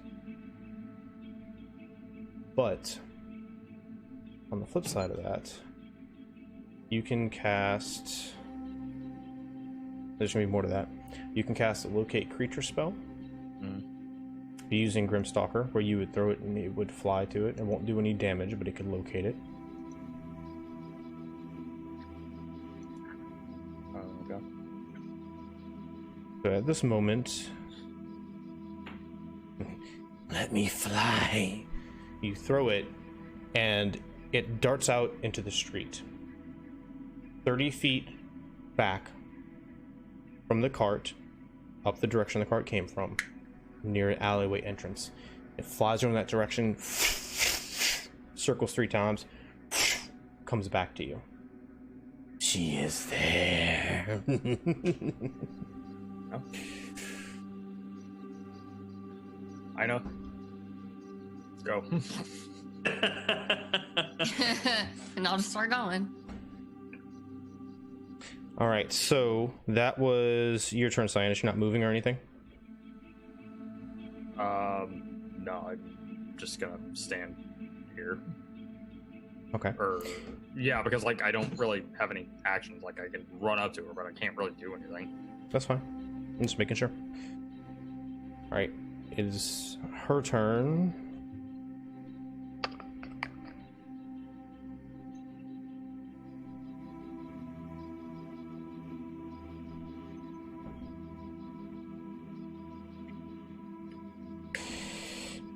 All right, Ina, you're up. Okay, I will set off in the direction Cyanus pointed to. Okay. As you return in that direction, you start to go directly where that Grimstalker was circling around. You see like this splash of water pushed towards you as though something is running in the other direction. So you have a feeling that although she's invisible, she's still moving away from y'all in that direction somewhere. She just went before you, so now your turn. That was 30 feet away. Her location was 30 feet away. What are you doing? Okay, I am just going to run full force. At that, my movement speed is 50, so I don't know if I would catch up. If you take your action to dash, you would possibly catch up. It'd be close. You don't really know because you can't see her. So she's like super fast. Well, you don't know what she's doing. I mean, it's an invisible thing that you don't see. That's why I'm saying Ina doesn't know. You can run in that direction, see if you can find her or something. That's what I'm saying. Like, I'm gonna run in that direction, my movement speed. Okay, so you get to 50 feet. Got it. So you get the 50 feet. Now, you can take an action to try and discern where she is, or you can keep running, or what else would you like to do? I will see if I can sense her some kind of way. Okay. Perception check.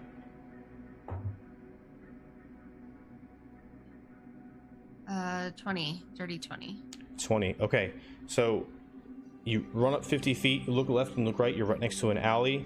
You don't see anything. You take a second to tune in, then you hear foot scuffling off to your right down an alleyway.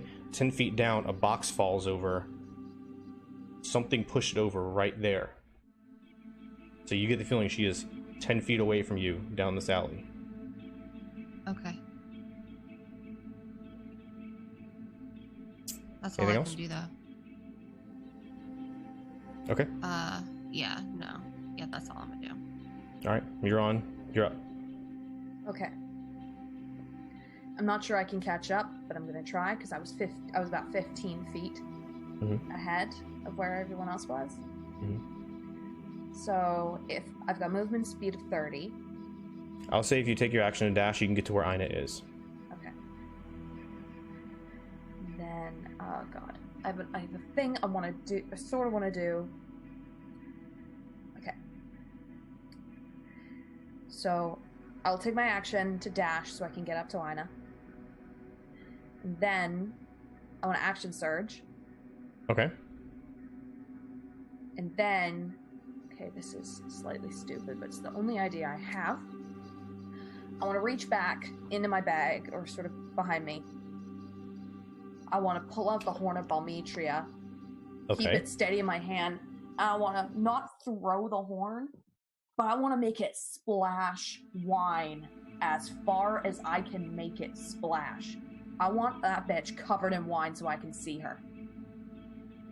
Got it. Okay, so we are going to call this a dexterity check. And since you're trying to hit something that's unseen, a dexterity check with disadvantage. Oh, God. Okay. Maybe.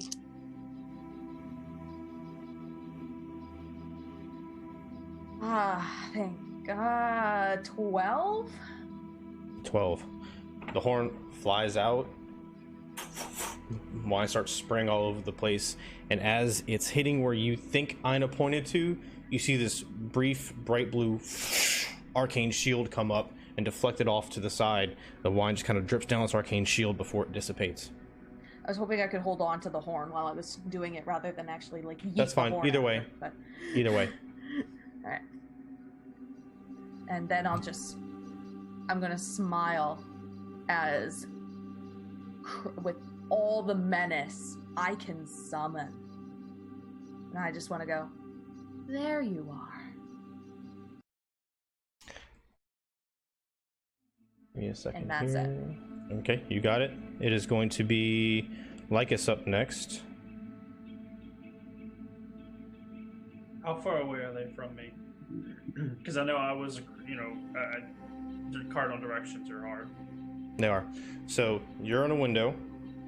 You look down the street, right hand side. That is the direction that they came from. Okay? They are 50 feet up that street. You are 20 feet up in a window.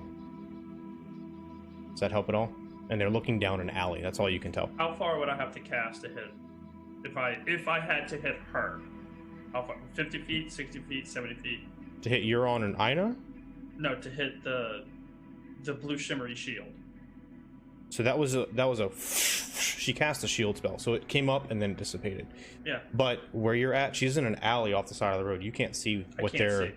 No. You can see those two, but you can't see whatever they're doing down there. Oh, so I have no idea what just happened. Okay, well, I'm gonna pursue. Okay. Easy math, 20 feet down, 40 feet up.